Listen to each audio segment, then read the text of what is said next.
ഇവിടെ റാന്നിക്കടുത്ത് ചിറക്കപ്പടി എന്ന് പറയുന്ന സ്ഥലമുണ്ട്. ചിറക്കപ്പടിയിൽ ഞാനൊരു ഒരു ഒരു ഒരു സഭ സ്ഥാപിച്ചു. ഞാനവിടെ പോയി പ്രവർത്തനം ആരംഭിച്ചു. അവിടെ ചെന്നപ്പോഴത്തേക്ക് ഒരു പയ്യൻ കൈ പൊട്ടി അളിഞ്ഞിരിക്കുക. സകല ആശുപത്രി, നല്ല ഗായകനാ. അവനെ സകല ആശുപത്രി പരിശോധിച്ചിട്ട് അവന് സൗഖ്യം കിട്ടുന്നില്ല. പക്ഷേ നമ്മൾ സഭയായി ഒരുമിച്ച് പ്രാർത്ഥിച്ചു, അവന് പൂർണ്ണ സൗഖ്യം കിട്ടി. അവൻ്റെ അപ്പന് ഒന്നര കാലേ ഉള്ളൂ. അവൻ്റെ വീട്ടിൽ പോയി ഭയങ്കര യോഗം നടത്തിക്കൊണ്ടിരിക്കുമ്പോൾ ഞാൻ നോക്കുമ്പോൾ ഒരു കുടില. അവിടെ ഒരു രക്ഷയില്ല. ഞാൻ പറഞ്ഞു, ഇതോ അത്ഭുതം സംഭവിക്കാൻ പോകുന്നു, ഇതോ നൂലിൽ കെട്ടി ബെന്നിച്ചാനൊരു വീട് ദൈവം തരാൻ പോകുന്നു പറഞ്ഞു. അത്ഭുതങ്ങൾ അവിടെ നടന്നു. 3 മാസത്തിനുള്ളിൽ അയാൾക്ക് വീട് കിട്ടി. ഒരാളെ സ്പോൺസർ ചെയ്തു. അങ്ങനെ അതൊക്കെ വിരിച്ച് പറയാനുണ്ട്. അവിടെ 80 പേരെ വിശ്വാസത്തിൽ കൊണ്ടുവന്നു.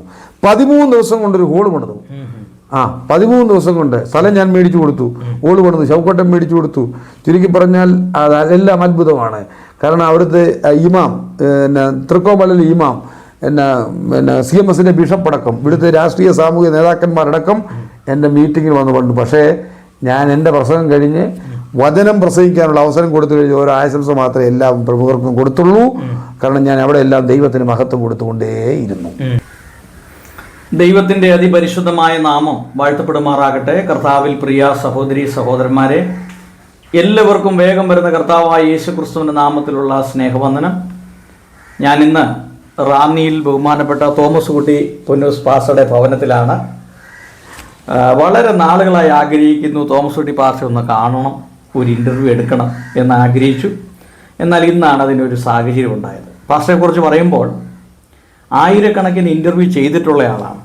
പവർ വിഷൻ ചാനലിലൂടെയും മറ്റ് തൻ്റെ സ്വന്തം ചാനലിലൂടെയും അതോടൊപ്പം തന്നെ 2 പത്രമുണ്ട്, ആ പത്രത്തിലൂടെയും അനേകരെ ഇൻ്റർവ്യൂ ചെയ്യുകയും ഈ മാധ്യമ പ്രവർത്തന രംഗങ്ങളിൽ വളരെ അനുഭവസമ്പന്നനായ ഒരു വ്യക്തിയാണ്. പാസ്റ്ററുടെ അനുഭവം വെച്ച് നോക്കുമ്പോൾ ഞാൻ വെറും ഒരു സാധാരണക്കാരനാണ്. എങ്കിലും ഇന്ന് ഈ പാസ്റ്റർ എടുത്ത് കടന്നു വരാനൊരു കാരണം പാസ്റ്ററുടെ ജീവിതാനുഭവങ്ങൾ ചോദിച്ചറിയാനും ചില മാർഗനിർദ്ദേശങ്ങൾ കേൾക്കുവാനും ഒക്കെയാണ് കടന്നു വന്നിട്ടുള്ളത്. ഇന്ന് തീർച്ചയായും പാസ്റ്ററുടെ ജീവിതാനുഭവ സാക്ഷ്യം നമ്മുടെയൊക്കെ ജീവിതത്തിൽ ഒരു വലിയ അനുഗ്രഹമായി തീരും. പാസ്റ്ററെ ഗോസ്ബൽ TV UP എന്ന ചാനലിലേക്ക് ഹാർദമായിട്ട് സ്വാഗതം ചെയ്യുന്നു. പാസ്റ്ററുടെ ജീവിതാനുഭവങ്ങൾ എല്ലാവർക്കും ഒരു പ്രചോദനമായി തീരട്ടെ എന്ന് ആത്മാർത്ഥമായിട്ട് ആഗ്രഹിക്കുകയും പ്രാർത്ഥിക്കുകയും ചെയ്യുന്നു. പാസ്റ്റർ സ്വയമായിട്ടൊന്ന് പരിചയപ്പെടുത്താമോ? പാസ്റ്ററുടെ പേര്, വീട്ടിൽ ആരൊക്കെ ഉണ്ട്, ഏത് സഭയുമായി ബന്ധപ്പെട്ട് നിൽക്കുന്നു എന്ന് പറയാമോ? എൻ്റെ പേര് തോമസ് കുട്ടി പൊന്നൂസ്. ഞാൻ ജനിച്ചു വളർന്നത് ആലപ്പുഴ ജില്ലയിൽ കുട്ടനാട്ടിൽ വെളിയനാട് എന്ന് പറയുന്ന സ്ഥലത്താണ് ഞാൻ ജനിച്ചു വളർന്നത്. ഇപ്പോൾ ഞാൻ റാന്നിയിൽ ടൗണിൽ തന്നെ താമസിക്കുന്നു. എൻ്റെ ഭാര്യ സീന, മക്കൾ 3 പെൺകുഞ്ഞുങ്ങൾ. ഞങ്ങൾ കുടുംബസമേതം റാന്നിയിൽ താമസിക്കുന്നു. സ്വതന്ത്രമായി സുവിശേഷ പ്രവർത്തന രംഗത്ത് കഴിഞ്ഞ 36 വർഷമായി പ്രവർത്തിച്ചുകൊണ്ടിരിക്കുന്നു. പാസ്റ്റർ ജനിച്ചു വളർന്നത് ഏത് ക്രൈസ്തവ പശ്ചാത്തലത്തിലാണ്? അതോടൊപ്പം പാസ്റ്ററുടെ മാതാപിതാക്കളെ കുറിച്ച് ഒന്ന് പറയാമോ? ഞാൻ ജനിച്ചു വളർന്നത് കനാനായ യാക്കോബായ സമുദായത്തിലാണ്. എൻ്റെ അമ്മയ്ക്ക് മക്കളില്ലാതെ ഇരിക്കുമ്പോൾ എൻ്റെ അമ്മ ദൈവസന്നിധി പ്രാർത്ഥിച്ചു. അങ്ങനെ പ്രാർത്ഥനയുടെ ഫലമാണ് ഞാൻ. അമ്മ ദൈവസന്നിധിയിൽ പ്രാർത്ഥിച്ചു, അങ്ങനെ എന്നെ ലഭിച്ചു. എന്നെ കൊണ്ട് 3 മാസം പ്രായമുള്ളപ്പോൾ മലയാറ്റൂർ മലയുടെ മുകളിൽ, അന്ന് തീർത്ഥാടകരൊക്കെ പോകുന്ന ആ കാലഘട്ടമാണ്, ഏതാണ്ട് 50ഓളം ആളുകൾ വെളിനാട്ടിൽ നിന്ന് മലയാറ്റൂർ മലയുടെ മുകളിൽ ചെന്നു. പക്ഷേ മാറി മാറി എല്ലാവരും എടുത്തിട്ടും എൻ്റെ കരച്ചിൽ നിൽക്കുന്നില്ല. ഭയങ്കര കരച്ചിലായിരുന്നു, കരച്ചിൽ എല്ലാവരും. അപ്പോൾ അമ്മയുടെ അമ്മ പറഞ്ഞു, എടീ മോളി, എൻ്റെ അമ്മയുടെ പേര് മോളി എന്നാ, നീ പള്ളി പണിയാവുന്ന ദൈവത്തെ ഓർത്ത് നേരല്ലേ? കാരണം അവിടെ വെച്ച് എന്നെ മരിച്ചടക്കപ്പെടുമെന്ന് തോന്നിപ്പോയി വല്യമ്മച്ചിക്ക്. ആ സന്ദർഭത്തിലാണ് ഏതോ ഒരു വൃദ്ധ ദമ്പതികൾ വന്ന് മോനെ തോമസ് കുട്ടി എന്ന് പറഞ്ഞ് എൻ്റെ അമ്മയുടെ കയ്യിൽ നിന്ന് എന്നെ വാങ്ങി. ആ നിമിഷം എൻ്റെ കരച്ചിൽ നിന്നു. അവരിങ്ങനെ പറഞ്ഞു, ഇവന് ദൈവവേലയ്ക്കുള്ള കുഞ്ഞാണ്, തോമസ് കുട്ടി എന്നിവന് പേരിടണം, ഇവനെ പ്രാകരുത്, ശപിക്കരുത്, ചൂല് കൊണ്ട് അടിക്കരുത്, ദൈവവേലയ്ക്കുള്ള കുഞ്ഞാണെന്ന് പറഞ്ഞു. അങ്ങനെയാണ് എനിക്ക് തോമസ് കുട്ടി എന്ന് പറഞ്ഞ പേര് ലഭിച്ചത്. ഞാൻ ചെറുപ്പം മുതൽ തന്നെ പള്ളിയിലെ മദ്ബഹായിൽ ശുശ്രൂഷകനായി, സൺഡേ സ്കൂൾ അധ്യാപകനായി, ഗ്രാനായ സ്റ്റുഡൻസ് അസോസിയേഷൻ്റെ കേന്ദ്ര ജോയിൻറ്റ് സെക്രട്ടറിയായി രാഷ്ട്രീയ സാമൂഹിക സാംസ്കാരിക മണ്ഡലങ്ങളിൽ എൻ്റെ കുട്ടനാടിൻ്റെ പ്രദേശങ്ങളിൽ ഒരു നിറ സാന്നിധ്യമായി മാറാൻ ഉള്ള അവസരം ഒരുക്കി. പക്ഷേ എൻ്റെ അമ്മയുടെ പ്രാർത്ഥന എന്നെ സുവിശേഷ വയലിലേക്ക് 18-ാമത്തെ വയസ്സ്. പഠിച്ചതൊക്കെ എവിടെയാണ് ബാല്യകാലം? എൻ്റെ ബാല്യകാലം പറഞ്ഞാൽ പഠിച്ചത് കിടങ്ങറ സ്കൂളിൽ പഠിച്ചു. പിന്നെ കിടങ്ങറ സ്കൂളിൽ ഞാൻ എത്ര സ്കൂളിൽ പഠിച്ചു? 10ാം ക്ലാസ് വരെ എത്ര സ്കൂളിൽ? 3 സ്കൂളിൽ പഠിച്ചാൽ. അങ്ങനെ ഈ 3 സ്കൂളിൽ പഠിക്കാനുള്ള ഒരു കാരണം? 3 സ്കൂളിൽ പഠിക്കണമെന്ന് പറഞ്ഞാൽ ഒരു സ്കൂളിൽ പള്ളിയിലെ പാട്ട് പഠിക്കുമ്പോൾ ആരാണ്ട് പിള്ളേർ കളിയാക്കി, അവന്മാരെ കുത്തി കുത്തി അവന്മാരെല്ലാം ആശുപത്രി വന്നു. അപ്പോൾ അവിടെ പിന്നെ അവസാനം പിന്നെ ആ സ്കൂളിൽ നിന്ന് വേറെ സ്കൂളിൽ കൊണ്ടുപോയി.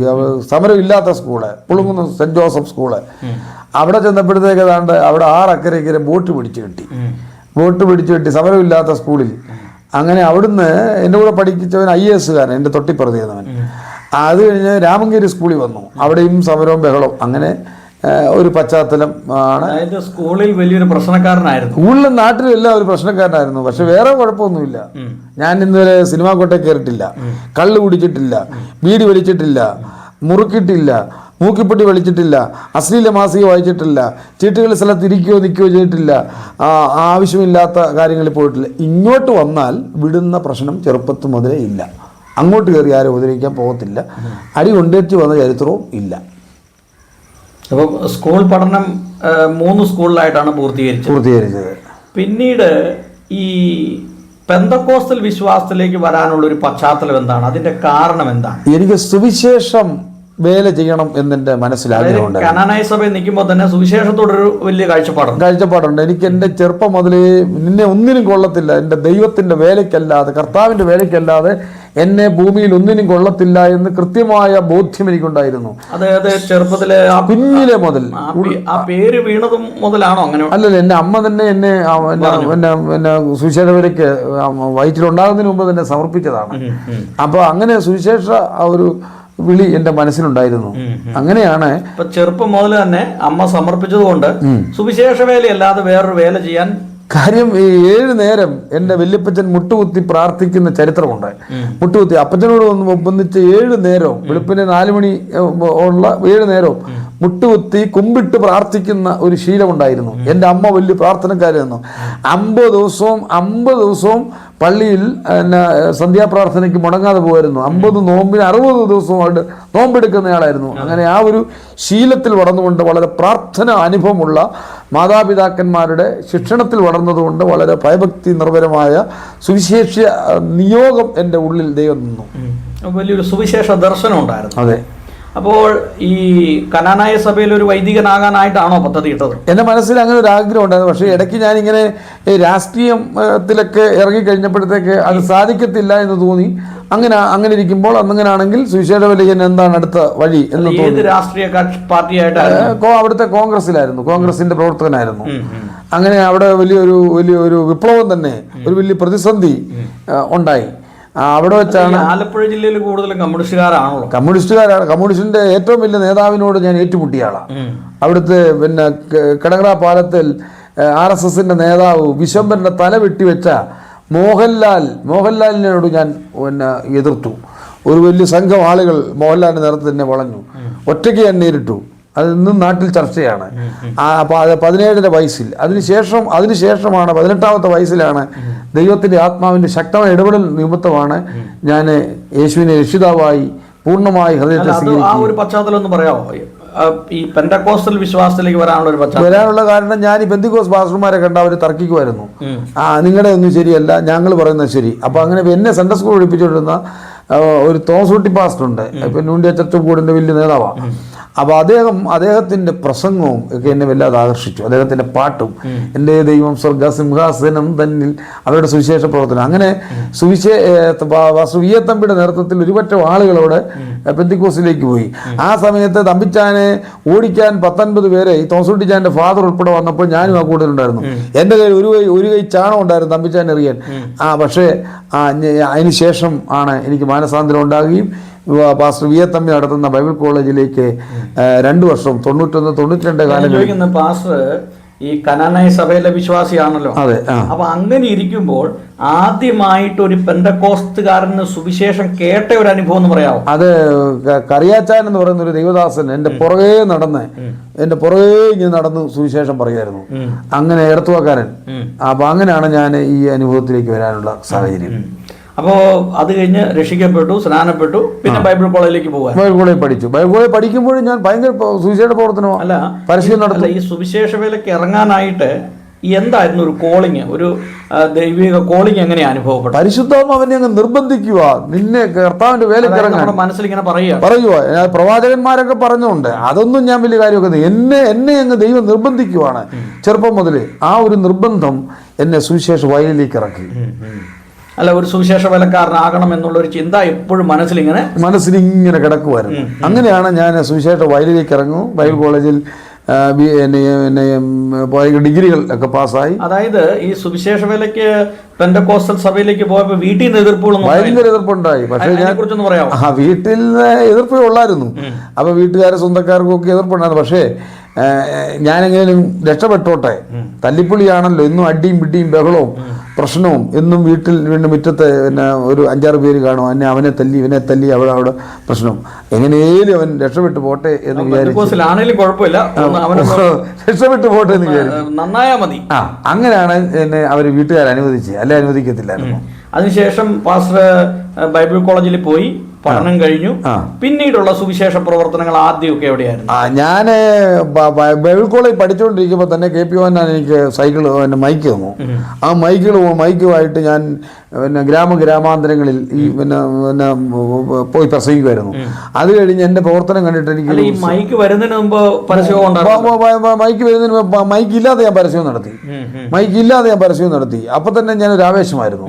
എന്റെ പ്രസംഗം കേൾക്കാൻ വണ്ടിയൊക്കെ ചവിട്ടി നിർത്തി എന്റെ പ്രസംഗം കേൾക്കുമായിരുന്നു ആളുകളെ. അത്ര നല്ല സുന്ദരമായി പ്രസംഗിക്കുമായിരുന്നു. അത് കഴിയുമ്പോഴത്തേക്ക് മൈക്ക് കിട്ടി. മൈക്കും കൊണ്ട് പ്രസംഗം തുടങ്ങി. പിന്നെ സൈക്കിള് KP എനിക്ക് സ്പോൺസർ ചെയ്തു. അപ്പോൾ ഞാൻ സൈക്കിള് മൈക്കുമായിട്ട് പ്രസംഗം തുടങ്ങി. ഈ കവലപ്രസംഗം എത്ര വർഷം തുടർന്നു? കവലപ്രസംഗം വർഷങ്ങളായി തുടരുകയാണ്.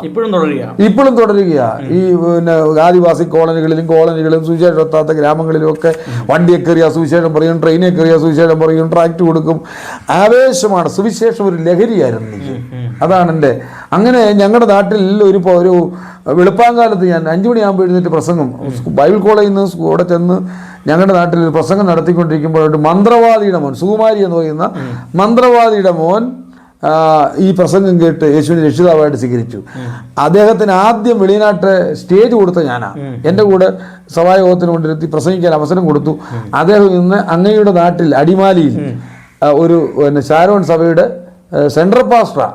അദ്ദേഹത്തിൻ്റെ അവിടെ വന്ന് ഞാൻ പ്രസംഗിക്കാൻ വന്നു. അടിമാലി ഞാൻ വന്നപ്പോൾ രാവിലെ യാക്കോബ് പള്ളിയിലെ പ്രസംഗം, ഉച്ചയ്ക്ക് ഈ പെന്തിക്കോസ് ഇദ്ദേഹത്തിന്റെ പ്രസാദ് പാസ്റ്ററുടെ സഭയിലെ പ്രസംഗം, വൈകിട്ട് നമ്മുടെ സ്നേഹാലയത്തിലെ അവിടെ നാനായ കത്തോലിക്കർ നടത്തുന്ന വലിയൊരു 500 വൃദ്ധന്മാരെ സംരക്ഷിക്കുന്ന ഒരു സ്ഥാപനമുണ്ട്.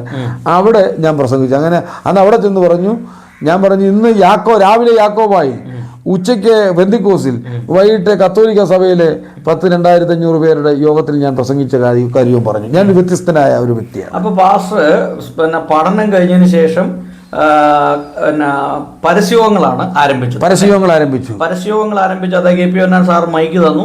മൈക്കുമായിട്ട് ഇങ്ങനെ ഓരോ സ്ഥലങ്ങളിൽ സൈക്കിൾ ചവിട്ടി യാത്ര ചെയ്യുന്നു. പിന്നെ ഞാൻ മഞ്ചേരിയിൽ മലപ്പുറത്ത് പ്രവർത്തനം ബൈക്കോട് കഴിഞ്ഞ ഉടനെ മലപ്പുറത്ത് പോയി ഭയങ്കര പ്രവർത്തനം. അവിടെയും പരസ്യവും ഇവിലീസിൻ ചതിയായി വന്നൊരു പാപമകറ്റാൻ ഈ ദുനിയായി ഈസാ വന്നു പിറന്നു എന്ന് പറയുമ്പോൾ മുസ്ലിങ്ങളെല്ലാം ഈ പാട്ട് കേൾക്കുമ്പോഴത്തേക്ക് ഞങ്ങൾ കൂട്ടത്തോടെ 10-20 അത് ഈ സുറിയാനി സ്റ്റൈലിൽ വേദോസം വായിക്കും.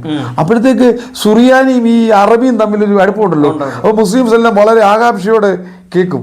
അപ്പൊ ഈ ട്രാക്ട് കൊടുക്കുമ്പോഴത്തേക്ക് ഇവരെ നിഷേധിക്കരുത്. ബൈബിൾ കി കഹാനിയൊക്കെ കൊടുക്കുമ്പോൾ അപ്പം 10-25 ഉപദേശിമാരുണ്ട്. അപ്പം ഞാൻ അവരോട് ഒരു ഐഡിയ പറഞ്ഞു കൊടുത്തു. എനിക്ക് അന്ന് ഐഡിയ ഉണ്ട്. ഞാൻ പറഞ്ഞു, നിങ്ങൾ ഇത് കൊടുക്കുമ്പോൾ അവർ നിഷേധിക്കാതിരിക്കാൻ ഒരു ഐഡിയ ഞാൻ പറയാമെന്ന് പറഞ്ഞു. ഈ ഇത് കൊടുക്കുമ്പോൾ ഈസാ നബി, മൂസാ നബി, അബ്രഹാം നബി, ദാവീദ് നബി എന്ന് പറഞ്ഞ് കൊടുത്താൽ 2 രൂപയ്ക്ക് കൊടുത്തേക്കെ. ഫ്രീ ആയിട്ട് കൊടുക്കുന്ന ആരും മേടിക്കുന്നില്ല.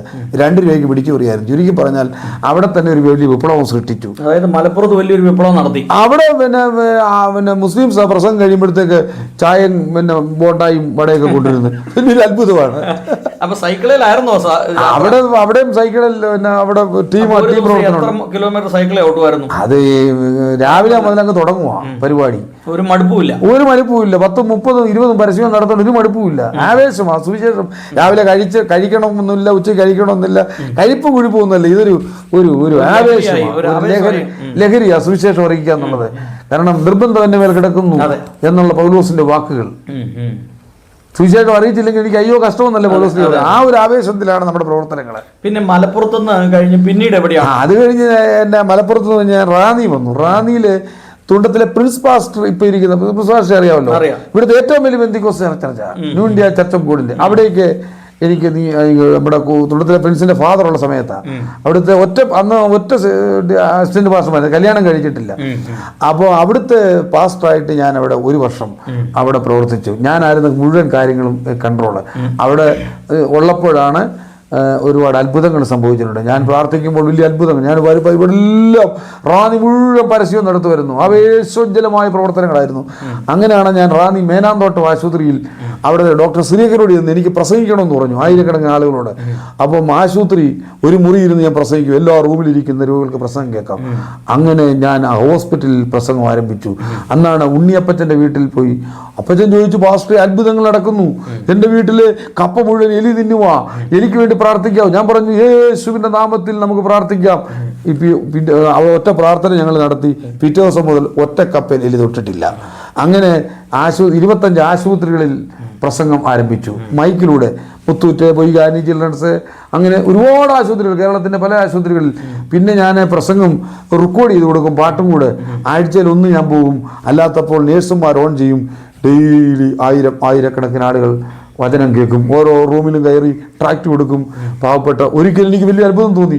ഒരു മോതിരവയിലുള്ളൊരു കൊച്ചായൻ, അദ്ദേഹത്തെ പിന്നെ ഇടിവെട്ടേറ്റ് മലതാരം വിട്ട് കിടക്കുക. ഞാൻ ചെന്ന് അദ്ദേഹത്തിന് വേണ്ടി പ്രാർത്ഥിക്കുമ്പോൾ ഞാൻ ചോദിച്ചു, എത്ര കുഞ്ഞുങ്ങളാ? എല്ലാം പെൺകുഞ്ഞുങ്ങളാ, ദാരിദ്ര്യം വേട്ടയാടുന്നത്. എൻ്റെ കയ്യിലുള്ള മുഴുവൻ പൈസയും എടുത്തു കൊടുക്കാൻ ദൈവം എനിക്ക് പ്രേരണ തന്നു. എൻ്റെ കയ്യിൽ ആ ആഴ്ച കഴിക്കേണ്ട മുഴുവൻ പൈസ, കല്യാണമൊന്നും കഴിച്ചിട്ടില്ല, മുഴുവൻ പൈസയും അദ്ദേഹം നെഞ്ചത്ത് കൈ വെച്ച് പ്രാർത്ഥിച്ചു കഴിഞ്ഞ് മുഴുവൻ പൈസ എടുത്തു കൊടുത്തു. പക്ഷേ ദൈവം ആർക്കും കടക്കാരനല്ല. വർഷങ്ങൾ കഴിഞ്ഞപ്പോൾ അതിൻ്റെ പലിശ കിട്ടി, അതിൻ്റെ ഇരട്ടി നന്മ കിട്ടി, അതിൻ്റെ പ്രൊവിഡന്റ് കിട്ടി, എല്ലാം കിട്ടി. അങ്ങനെ തണുപ്പിക്കുന്നതിന് തണുപ്പ് കിട്ടും എന്നുള്ളത് ചാരിറ്റി പ്രവർത്തനങ്ങൾ ചെയ്യാനായിട്ട് ഇപ്പോഴും ആശുപത്രികളിലൊക്കെ ഭക്ഷണം കൊടുക്കുകയും സൗജന്യമായി ഭക്ഷണം വിതരണം ചെയ്യുകയൊക്കെ ചെയ്യുന്നുണ്ട്.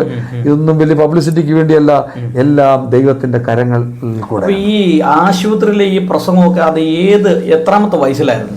അത് 21 വയസ്സിൽ, 21ാമത്തെ വയസ്സിൽ, ചെറുപ്രായത്തിൽ തന്നെ ആവേശോജ്ജലമായ. അന്ന് ആ സുവിശേഷ പ്രവർത്തനങ്ങളിൽ നടന്ന അത്ഭുതങ്ങളെ കുറിച്ചൊക്കെ ഒന്ന് പറയാമോ? അന്ന് ആ ആശുപത്രിയിൽ ഞാൻ പ്രസംഗിച്ചുകൊണ്ടിരിക്കുമ്പോൾ നിന്റെ നാവിന്റെ കെട്ട് കർത്താവ് അഴിച്ചിരിക്കുന്നു എന്ന് പറഞ്ഞപ്പോൾ ഒരാളെ നാക്കിന് ബ്ലോക്കായി ഒരാഴ്ചയായിട്ട് കിടന്ന സാറിന് സൗഖ്യം കിട്ടിയിട്ടുണ്ട്. ആശുപത്രിയിലെ മേലാന്തോട്ടം ആശുപത്രിയിലെ ഹെഡ് നേഴ്സ് അവർക്ക് യേശുവിനെ തൊടാൻ പോകുന്നു എന്ന് പ്രസംഗത്തിൻ്റെ വചനം പറയുമ്പോൾ സംഭവിക്കുന്ന, നമ്മുടെ കഴിവൊന്നുമല്ല. അവരുടെ തലവേദന മാറി. അങ്ങനെ ഒത്തിരി സംഭവങ്ങളുണ്ട്, ഒരുപാട് അത്ഭുതങ്ങൾ സംഭവിച്ചിട്ടുണ്ട്. ഇതൊന്നും ദൈവത്തിന്റെ അത്ഭുതകരമായ കരുതലിന്റെ കരങ്ങളാണ്. പിന്നീട് ഈ അവിടുത്തെ പ്രവർത്തന ശേഷം പിന്നീടുള്ള പ്രവർത്തനം എവിടെയാണ്? പിന്നീട് ഞാൻ പിന്നെ സഭകൾ സ്ഥാപിച്ചെന്ന് പറഞ്ഞു. ഈ ആലപ്പുഴയിൽ നിന്ന് വീട് വിറ്റ് പോന്നായിരുന്നോ? അല്ല, ഞാനിങ്ങ് പോന്നു. പിന്നെ ഞാൻ കല്യാണം കഴിച്ചു. കല്യാണമാണേലും ഭയങ്കര അത്ഭുതമാണ്. എൻ്റെ വൈഫിനോട് ദൈവത്തിൻ്റെ പരിശുദ്ധാത്മാവ് പറഞ്ഞു, നവംബർ 30 നവംബർ 30 കല്യാണം നടക്കുമെന്ന് പറഞ്ഞു. ഒരു ദേവദാസൻ പ്രാർത്ഥിച്ച് പറഞ്ഞു.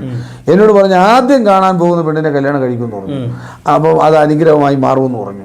ചുരുക്കി പറഞ്ഞാൽ ഈ നവംബർ 30 തന്നെ കല്യാണം നടന്നു. അതും എല്ലാം അത്ഭുതം, പെടപെടുന്ന സംഭവങ്ങൾ. പിന്നെ ഞങ്ങൾ ഇവിടെ വാടക വീടെടുത്ത് ഇവിടെ റാന്നി വന്ന് താമസിച്ചു. വാടക വീട് വന്ന് താമസിച്ചു. അതും അത്ഭുതം. അവിടെ വെച്ച് എനിക്ക് പിന്നെ വിദേശ രാജ്യത്ത് പോകാനുള്ള അവസരം ഉണ്ടായി.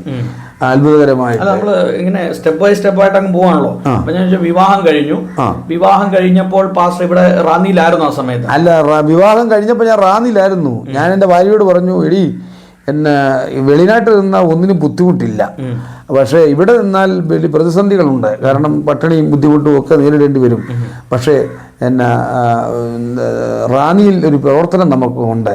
അതുകൊണ്ട് ഏത് പ്രതിസന്ധി വന്നാലും ദൈവം നമ്മളെ കൈവിടത്തില്ല. ദൈവം നമുക്ക് എല്ലാം തരും. വെളിനാട്ടിൽ എല്ലാ സൗകര്യങ്ങളും ഉണ്ട് നമ്മുടെ വീട്ടിലെ. പക്ഷെ അതൊന്നും നമ്മൾ നോക്കണ്ട, നമുക്ക് വിശ്വാസത പുറപ്പെടാന്ന് പറഞ്ഞു.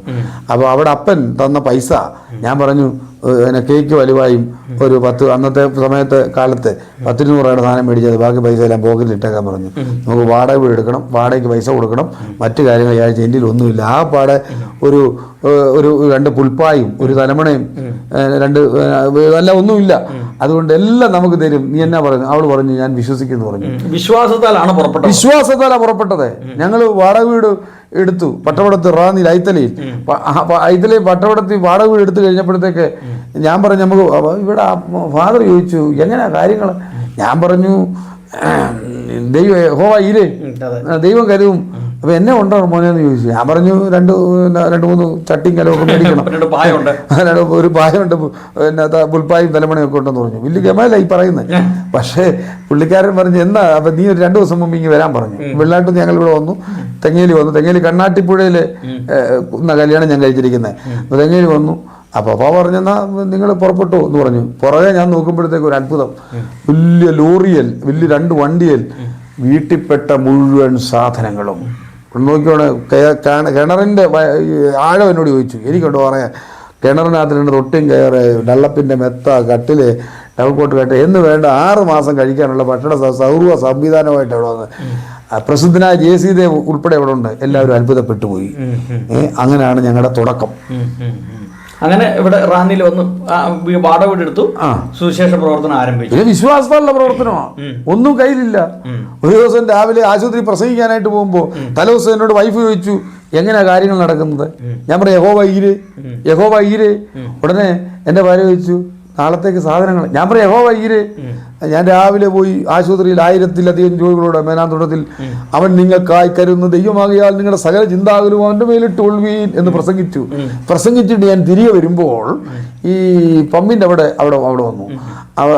അവിടെ വന്നപ്പോൾ എന്നെ ഒരു സഹോദരൻ വിളിച്ചിട്ട് പറഞ്ഞു, നമ്മുടെ വീട്ടിലെ യോഗത്തിന് വരണമെന്ന് പറഞ്ഞു. എനിക്കറിയാം, അവിടെ പല പ്രാവശ്യം യോഗത്തിന് പോയിട്ടുണ്ട്. 11:30 ആകുമ്പോൾ അവിടെ യോഗം തുടങ്ങും, ഒരു 3 മണിയാകുമ്പോൾ തീരും.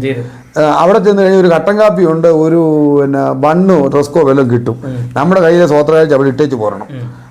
5 പൈസ അവിടെ നിന്ന് കിട്ടത്തില്ല. പക്ഷെ പ്രസംഗത്തോടുള്ള ആവേശം കൊണ്ട് ഞാൻ പറഞ്ഞു, ജോസെ ഞാൻ വന്നേക്കാമെന്ന് പറഞ്ഞു.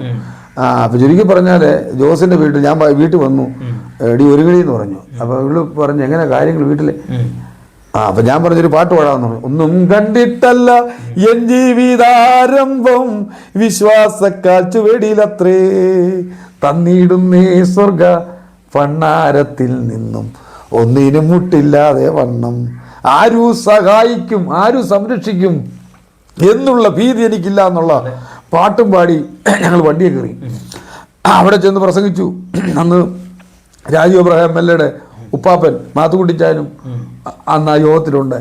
ഞാൻ സ്പ്രിങ്ങിൽ നിൽക്കുന്ന പോലെയാണ് പ്രസംഗിച്ചത്.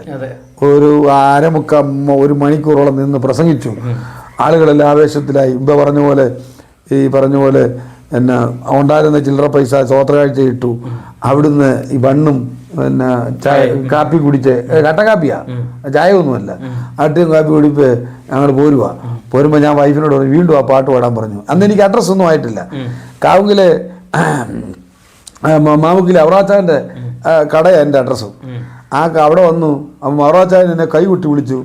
ചേതൊക്കെ സ്കൂട്ടർ എനിക്ക് വരുന്ന കണ്ടപ്പോൾ ഞാൻ ചെന്നപ്പോഴത്തേക്ക് ഒരു കവർ എടുത്തു തന്നു. ആ കവറിൽ അഡ്രസ്സ് പോലും എഴുതാതെ ഒരാൾ കഷ്ടപ്പെട്ട് ദൈവവേല ചെയ്യുന്ന നിങ്ങൾക്ക് എന്ന് പറഞ്ഞ് 1000 രൂപ അയച്ചു വന്നിരിക്കുന്നു. അങ്ങനെ അത്ഭുതങ്ങളുടെ ദൈവത്തെ 1000 വട്ടം ഞാൻ അന്നത്തെ കാലത്ത് നല്ല വിലയുണ്ട്. പിന്നെ അന്നത്തെ കാലത്ത് നല്ല വിലയുണ്ടെന്നല്ല, നൂലെ കെട്ടി ഇറക്കി തരും ദൈവം ഉണ്ടോ എന്ന് ചോദിച്ചാൽ എൻ്റെ അനുഭവമാണ്. മഞ്ചേരി ഞാൻ പ്രവർത്തിച്ചുകൊണ്ടിരിക്കും. ഞാൻ ഒരു ദൈവദാസൻ ജോൺസൺ എന്ന് പറഞ്ഞ ഒരാളുണ്ട്. അദ്ദേഹം ഞങ്ങൾ പരസ്യം നടത്തുക.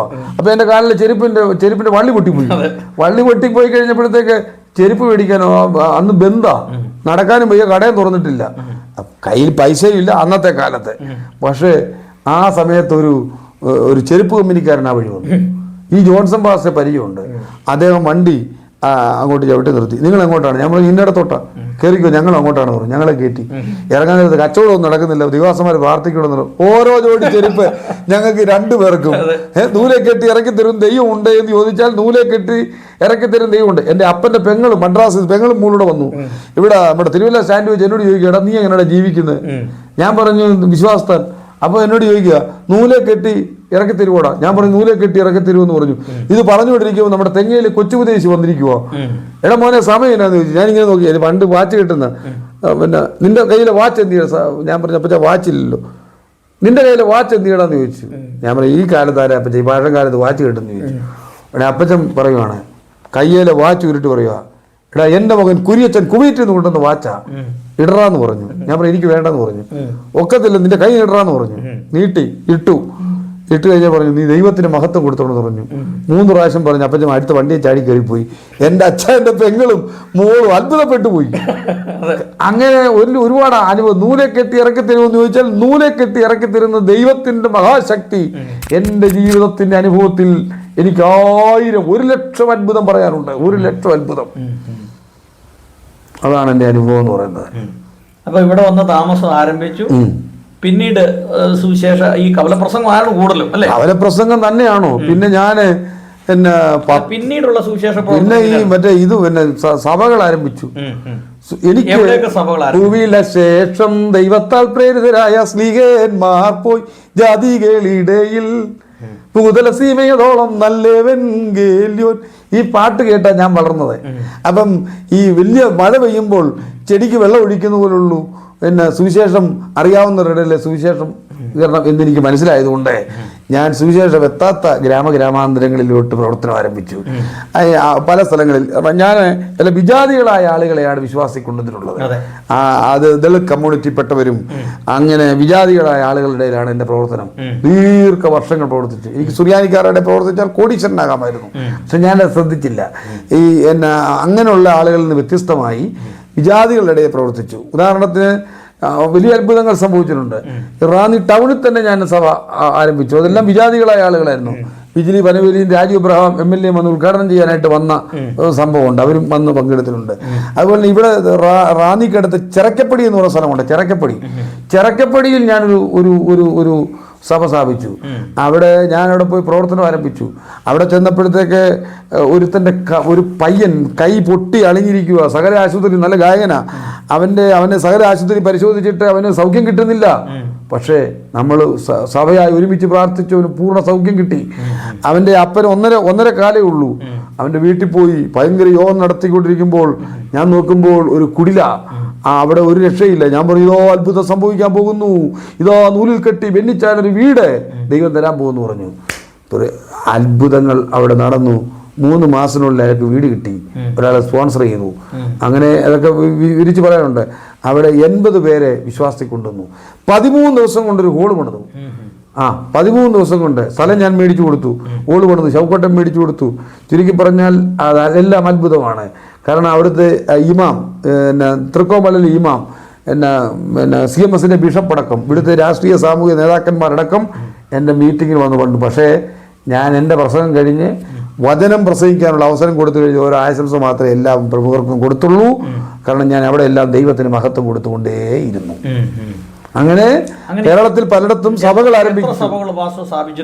ഒരുപാട് സഭകൾ സ്ഥാപിച്ചിട്ടുണ്ട്. ഞാൻ ഒന്നും പറയുന്നില്ല. കാരണം അതെല്ലാം ഏതെങ്കിലും ഗ്രൂപ്പിനോട്ട് പിന്നെ ഞാൻ ചേർത്ത് കൊടുത്തിട്ടുണ്ട്. എനിക്കിതൊന്നും വലിയ വിഷയമല്ലാത്തതുകൊണ്ട് ഞാൻ പിന്നെ അതിൻ്റെ ഇടയ്ക്ക് മാധ്യമ പ്രവർത്തനങ്ങളിലേക്ക്, പത്രപ്രവർത്തനത്തിലേക്ക് ഇൻഡിപെൻഡന്റ് ആയിട്ടാണ് നിൽക്കുന്നത്. ഞാൻ സ്വതന്ത്രമായ പ്രവർത്തനമാണ്. സുവിശേഷം എത്താത്ത ഗ്രാമങ്ങളിൽ പോയി സുവിശേഷം അറിയിച്ച് അവിടെ ഒരു കൂട്ടായ്മ ആരംഭിക്കുക, വിട്ടുകൊടുക്കും. അല്ല എനിക്ക് ഇന്നൊന്നും ഒരു തലപ്പത്തായിരിക്കണമെന്നൊന്നും വലിയ പിന്നീട് ഈ സുറിയാനി ക്രിസ്ത്യാനികളുടെ ഇടയ്ക്ക് കൂടുതൽ പ്രവർത്തിച്ചിട്ടില്ല. ആദ്യം അങ്ങനെ പ്രവർത്തിച്ചിട്ടില്ല. അങ്ങനെ പ്രവർത്തിച്ചിരുന്നെങ്കിൽ കോടീശ്വരനാകാമായിരുന്നു. ക്രിസ്ത്യാനി ക്രിസ്ത്യാനിയുടെ ഇടയിൽ നടന്നു നമുക്ക് അമേരിക്കയിൽ പോകാം, പേർഷ്യയിൽ പോകാം, വലിയ സഭയുടെ ചാർജ്, അതിനൊക്കെയുള്ള കഴിവ് എനിക്കുണ്ട്. ഇവരൊന്നും വിചാരിക്കുന്നില്ല. പക്ഷെ ഞാൻ അതിനൊന്നും ശ്രമിച്ചില്ല. എനിക്ക് സ്വർഗത്തിൽ പോകണം. സുവിശേഷത്തിന് വലിയ പക്വതനാണെന്ന് നടിക്കാനൊന്നും എനിക്ക് താല്പര്യമില്ല. പക്വതനായിട്ട് നടിക്കുന്നവരൊക്കെ ഉള്ള പോലെ പറയും. ആരെയും ഭയമില്ല. മനസ്സിൽ വെക്കുന്ന പരിപാടി ആരോടും വിരോധമില്ല. അന്നേരം പറഞ്ഞു, അന്നേരം തീർന്നു. ശത്രുക്കളൊക്കെ ഉണ്ടായിട്ടുണ്ടോ? അയ്യോ, ശത്രുക്കളെ തുടക്കം മുതലേ നമുക്കിട്ട് പാര വെക്കാനുള്ള ആളുകളാ ഉള്ളത്. ഞാനൊന്നും മൈൻഡ് ചെയ്യത്തില്ല. അല്ല, പേര് പറയണമെന്ന് നിർബന്ധമില്ല, എങ്കിലും പറയാൻ പറ്റുന്ന ഒരുപാട് ആളുകൾ എന്നെ അസൂയപ്പെട്ടിട്ടുണ്ട്. ഞാൻ പൗർഷൻ ചാനലിൽ കയറിയ സമയത്ത് പൗർഷൻ 10 വർഷം ഇന്റർവ്യൂ നടത്തിക്കൊണ്ടിരുന്ന ആളാണ്. 10 വർഷം ഞാൻ സ്വന്തമായിട്ട് ജേർണലിസം പഠിച്ചവനല്ല. ഒരുത്തന് ജേർണലിസ്റ്റ് ഞാൻ 2 പത്രം നടന്നു. 10-25 വർഷം കഴിഞ്ഞ് 2 പത്രം. ഒരു പത്രം ഞാനങ്ങ് കൊടുത്തു. കാരണം ഈ കുമ്മനാട്ടൊക്കെ ചെല്ലുമ്പോൾ എല്ലാവരും ചോദിക്കും 2 പത്രത്തിന്റെ ചീഫ് എഡിറ്ററാണ് വരുന്നത്, നമ്മുടെ ഉദ്ദേശിമാര് പറയുന്ന. അപ്പം നമ്മളെ ഇതായിട്ട് അല്ല, 2 പത്രത്തിന്റെ ചീഫ് എഡിറ്റർ ഒരു പത്രം കൊടുത്തേക്കാന്ന് വെച്ചു. അപ്പൊ വീട് വെച്ച സമയത്ത് ഒരു പത്രം അങ്ങ് കൊടുത്തു. രണ്ടാമത്തെ പത്രമാണെങ്കിൽ ഞാനങ്ങ് നിലനിർത്തിക്കൊണ്ട് പോകും. വചനഘോഷണം എന്നതിൻ്റെ പേര്. അത് ഭയങ്കര ഈ ഇന്ത്യയിൽ എന്ന ലോകം ശ്രദ്ധിക്കുന്ന പത്രമാണ്. പെന്തക്കോസ് ലോകത്തെ, ക്രൈസ്തവ ലോകത്തെ ഏറ്റവും വലിയ വെല്ലുവിളികളെ ചുരുട്ടിക്കെട്ടിയത് പത്രം വചനഘോഷണമാണ്. അത് പെന്തക്കോസ് നേതാക്കന്മാർക്കെതിരെ ഒരു വലിയ മാധ്യമ പ്രവർത്തകൻ, അന്ന് ഇപ്പോൾ അദ്ദേഹം ഭൂമിയിലില്ല, അതുകൊണ്ട് പേര് ഞാൻ പറയുന്നില്ല, ഡിവെൻഡർ എന്ന് പറഞ്ഞ പത്രത്തിലൂടെ. അപ്പൊ ഇവരെല്ലാം പേടിത്തൊണ്ടന്മാരാ. അമേരിക്കയിൽ നിന്നും പേർഷ്യയിൽ നിന്നൊക്കെ ഇവന് എന്നെ ലക്ഷക്കണക്കിന് രൂപ കൊടുക്കും. 5 ലക്ഷം 10 ലക്ഷം ഒക്കെ കൊടുക്കും. കാരണം ഇവന്റെ പ്രശ്നങ്ങൾ, ഇവനെല്ലാം കുഴപ്പക്കാരാ. കാരണം പെന്തിക്കോസിനകത്ത് 2 കെട്ടിയവനും 3 കെട്ടിയവനും തലകുത്തി നടക്കുന്നവനും വെള്ളമടിക്കുന്നവനും കൊട തെറ്റിയവനും ഒക്കെ ഉണ്ട്. മരത്തിൽ നിന്ന് വീണവന് ഉപദേശി, മീശ പഠിച്ചാൽ ഉപദേശി, റബ്ബർ വെട്ടുന്നതിന് ഉപദേശി, സൂര്യയുടെ വിലയ്ക്ക് കോളിംഗ് ഇല്ലാത്തവരെല്ലാം ഉപദേശിമാരായിട്ട് തീർന്നിരിക്കുന്ന ഒരു ലോകമാണ്. അപ്പം ഈ പെരുമ്പാവൂരിൽ നടക്കുന്നൊരു പത്രം ഈ തിന്മകൾക്കെല്ലാം എതിരെ എഴുതും. അപ്പം അങ്ങനെ വന്നപ്പോഴത്തേക്ക് അവനെ നേരിടാൻ ഇവിടുത്തെ ഒരു പത്രക്കാർക്കും ധൈര്യമില്ല. അപ്പം പാസ്റ്റർ KC പറഞ്ഞു, ഓസട്ടി പാസ്റ്റർക്ക് അല്ലാതെ ഒരുത്തിനും ധൈര്യമില്ല, വചനഘോഷണം ഈ തിന്മയ്ക്കെതിരെ പോരാടണമെന്ന് പറഞ്ഞു. ശരി. അപ്പം ഞാനന്ന് പൗർഷൻ ഇന്റർവ്യൂ നടത്തിക്കൊണ്ടിരിക്കുന്ന കാലമാണ്. അപ്പം ഞാൻ ഗ്രിഗോറിയോസ് തിരുമേനി ഇന്റർവ്യൂ ചെയ്തു. കാരണം കൂടെ വേണം, ജ്ഞാനായ സമുദായത്തിലെ ഗ്രിഗോറിയോസ് തിരുമേനി ഇന്റർവ്യൂ ചെയ്തു. അപ്പം ഞാൻ സാറ് പിതാവേ എന്ന് വിളിച്ചു. അപ്പോൾ പിതാവേ എന്ന് വിളിച്ചു.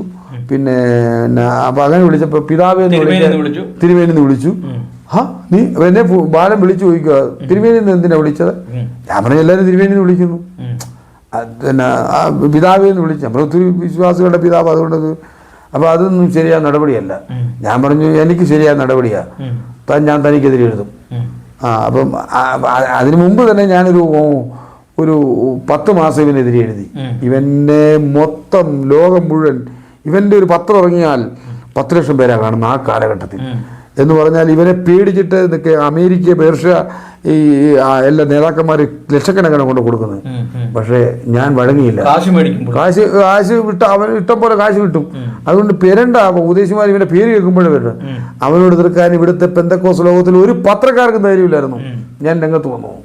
ദാവീദിനെ പോലെ ഗോലിയാത്തിനെ ഞാൻ വീഴ്ത്തരാമെന്ന് പറഞ്ഞു. ഞാൻ രംഗത്ത് വന്നു കഴിഞ്ഞപ്പോൾ അവന്റെ കാലാടാൻ തുടങ്ങി, ഏപ്പാടാൻ തുടങ്ങി ധൈര്യമായിട്ട്. കാരണം ദൈവം നമ്മുടെ കൂടെ ഉണ്ട്. നമ്മൾ പ്രാർത്ഥിക്കുന്ന ആളാ, മണിക്കൂറുകൾ മുട്ടുകുത്തി പ്രാർത്ഥിക്കുന്ന ആളാ, വിശ്വസിക്കുന്ന ആളാ. ദൈവം നമ്മുടെ കൂടെ ഉണ്ട്.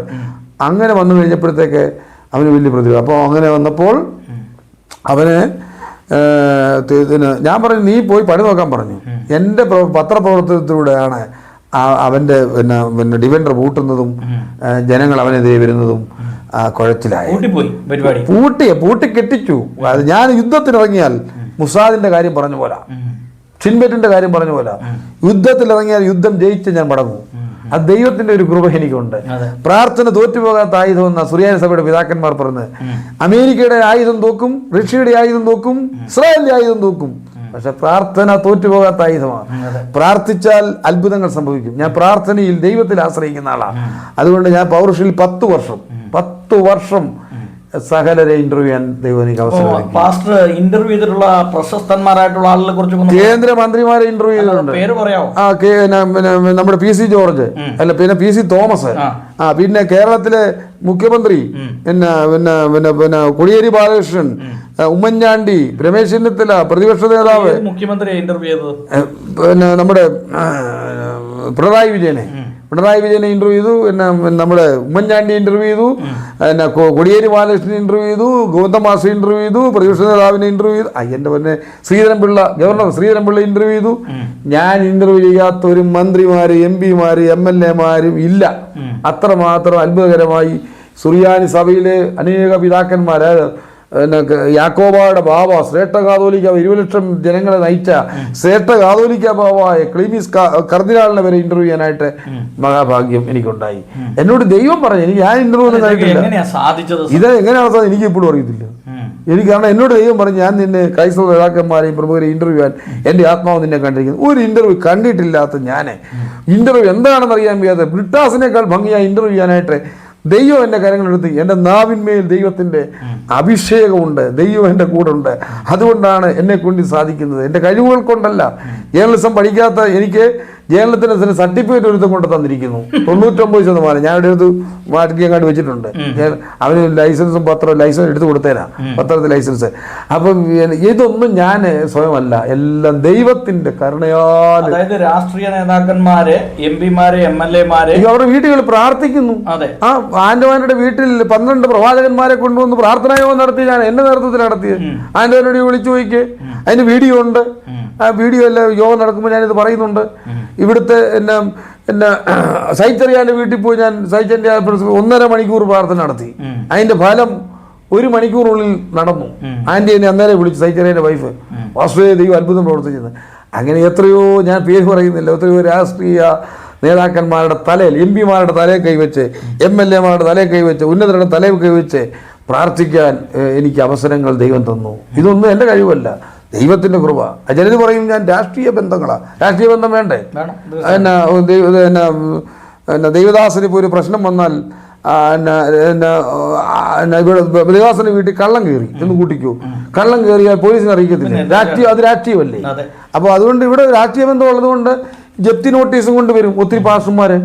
അവരുടെ വീടിന് ജപ്തി ചെയ്തു, ഒത്തിരി ദൈവമക്കളെ വരും. എൻ്റെ വീടിന് പാസ്റ്റർമാർ എല്ലാ ജാനാജാതി മതസ്ഥരെ എന്നെ കാണാൻ വരും. ഉടനെ ഞാൻ മന്ത്രി വാസുവിൻ്റെ അടുക്ക പോകും, ഗതികെട്ടവനാ, ഉടനെ കാര്യങ്ങൾ സാധിച്ചു കൊടുക്കുന്നു. അതുപോലെ തന്നെ മന്ത്രി സൈച്ചറിയാൻ്റെ എടുക്കുക, രാജീവ് റാവിൻ്റെ അടുക്ക് ചേർന്ന്, ഉദയഭാനു സഖാവിൻ്റെ അടുക്ക്, PJ കുര്യൻ സാറിന്, ഇവരെല്ലാം ഞാൻ ചെല്ലുമ്പോൾ കാര്യം സഹായിച്ചു കൊടുക്കും. എന്തുകൊണ്ടാണ്? നമുക്ക് മറ്റുള്ളവരെ സഹായിക്കാൻ ഇതല്ല. ഇതാണ് കഴിഞ്ഞ ദിവസം ഒരാൾ 9 ലക്ഷം രൂപ ആശുപത്രിയിലായി. അവരെന്നെ വിളിച്ചു. ഞാൻ പറഞ്ഞൊരു കാര്യം, അക്ഷയ ചന്ദ്രേശ്വരി, അതിൽ ഞാൻ രാജീവ് റാവിനോട് പറഞ്ഞു, സാറേ ഒന്ന് സഹായിക്കണം. രാജീവ് റാവൻ വിളിച്ചു പറഞ്ഞു, 3.25 ലക്ഷം രൂപ മുഖ്യമന്ത്രിയുടെ ഫണ്ടിൽ നിന്ന് അവരടിച്ചു. പിന്നെ ചികിത്സാ സഹായം, അങ്ങനെ എന്തെല്ലാം വകുപ്പുകളെ ഗവൺമെന്റിൽ നിന്ന്, സമൂഹത്തിൽ നിന്ന് നാട്ടുകാർക്ക് ചെയ്യാൻ ദൈവം സാധിച്ചൊരുക്കുന്നു. ഒരുപാട് ജീവകാരുണ്യ പ്രവർത്തനങ്ങൾ ചെയ്തിട്ടുണ്ടല്ലോ ഞാൻ കൊറോണയുടെ സമയത്ത്, അതിനെ കുറിച്ചൊക്കെ ഒന്ന് പറയാം. ഞാൻ സത്യത്തിൽ ഈ ജീവകാരുണ്യ പ്രവർത്തനമൊക്കെ ചെയ്യുന്നത് എനിക്കിതൊരു സന്തോഷമാണ്. ഞാൻ പിന്നെ ചുക്കൻകുനി ആ സമയത്ത് എനിക്ക് ആക്സിഡന്റ് ഉണ്ടായി. എനിക്ക് 2 ആക്സിഡന്റ് ഉണ്ടായി. 2 ആക്സിഡന്റ് ദൈവം എന്നെ രക്ഷിച്ചു. അപ്പോൾ ഒന്ന് കാറപകടം ഉണ്ടായി. കാറപകടം എന്ന് പറയുമ്പോഴത്തേക്ക് എൻ്റെ കാറിൻ്റെ 4 വീലും മുകളിൽ 4 ഡോറും അടച്ചിരിക്കുന്നു. പക്ഷേ ഞാൻ അത്ഭുതകരമായി രക്ഷപ്പെട്ട് പുറത്തേക്കുന്നു. സ്വർഗീയ മാലാഹ എന്നെ പുറത്തിറക്കി നിർത്തുന്നു. 12 ചായച്ച് ഉള്ള കുഴിയിൽ പോയി ദൈവത്തിൻ്റെ മാലാഹ ഇറങ്ങി വന്നെന്നെ രക്ഷിച്ചു. അതൊരു വലിയ അത്ഭുതമാണ്. അതുപോലെ എനിക്ക് ബൈക്ക് ആക്സിഡന്റ് ഉണ്ടായി. അത് ബൈക്ക് ആക്സിഡന്റ് ഉണ്ടാകുന്ന സമയത്ത് ഞാനിപ്പം മർത്തോമായില്ല, മർത്തോമ ആശുപത്രി കിടക്കുക. അപ്പം എനിക്ക് ആരാണ്ട് പറഞ്ഞു, തോമസ് കുട്ടി പാസ്റ്റർ ചത്തുപോയെന്നു, തട്ടിപ്പോയെന്നു.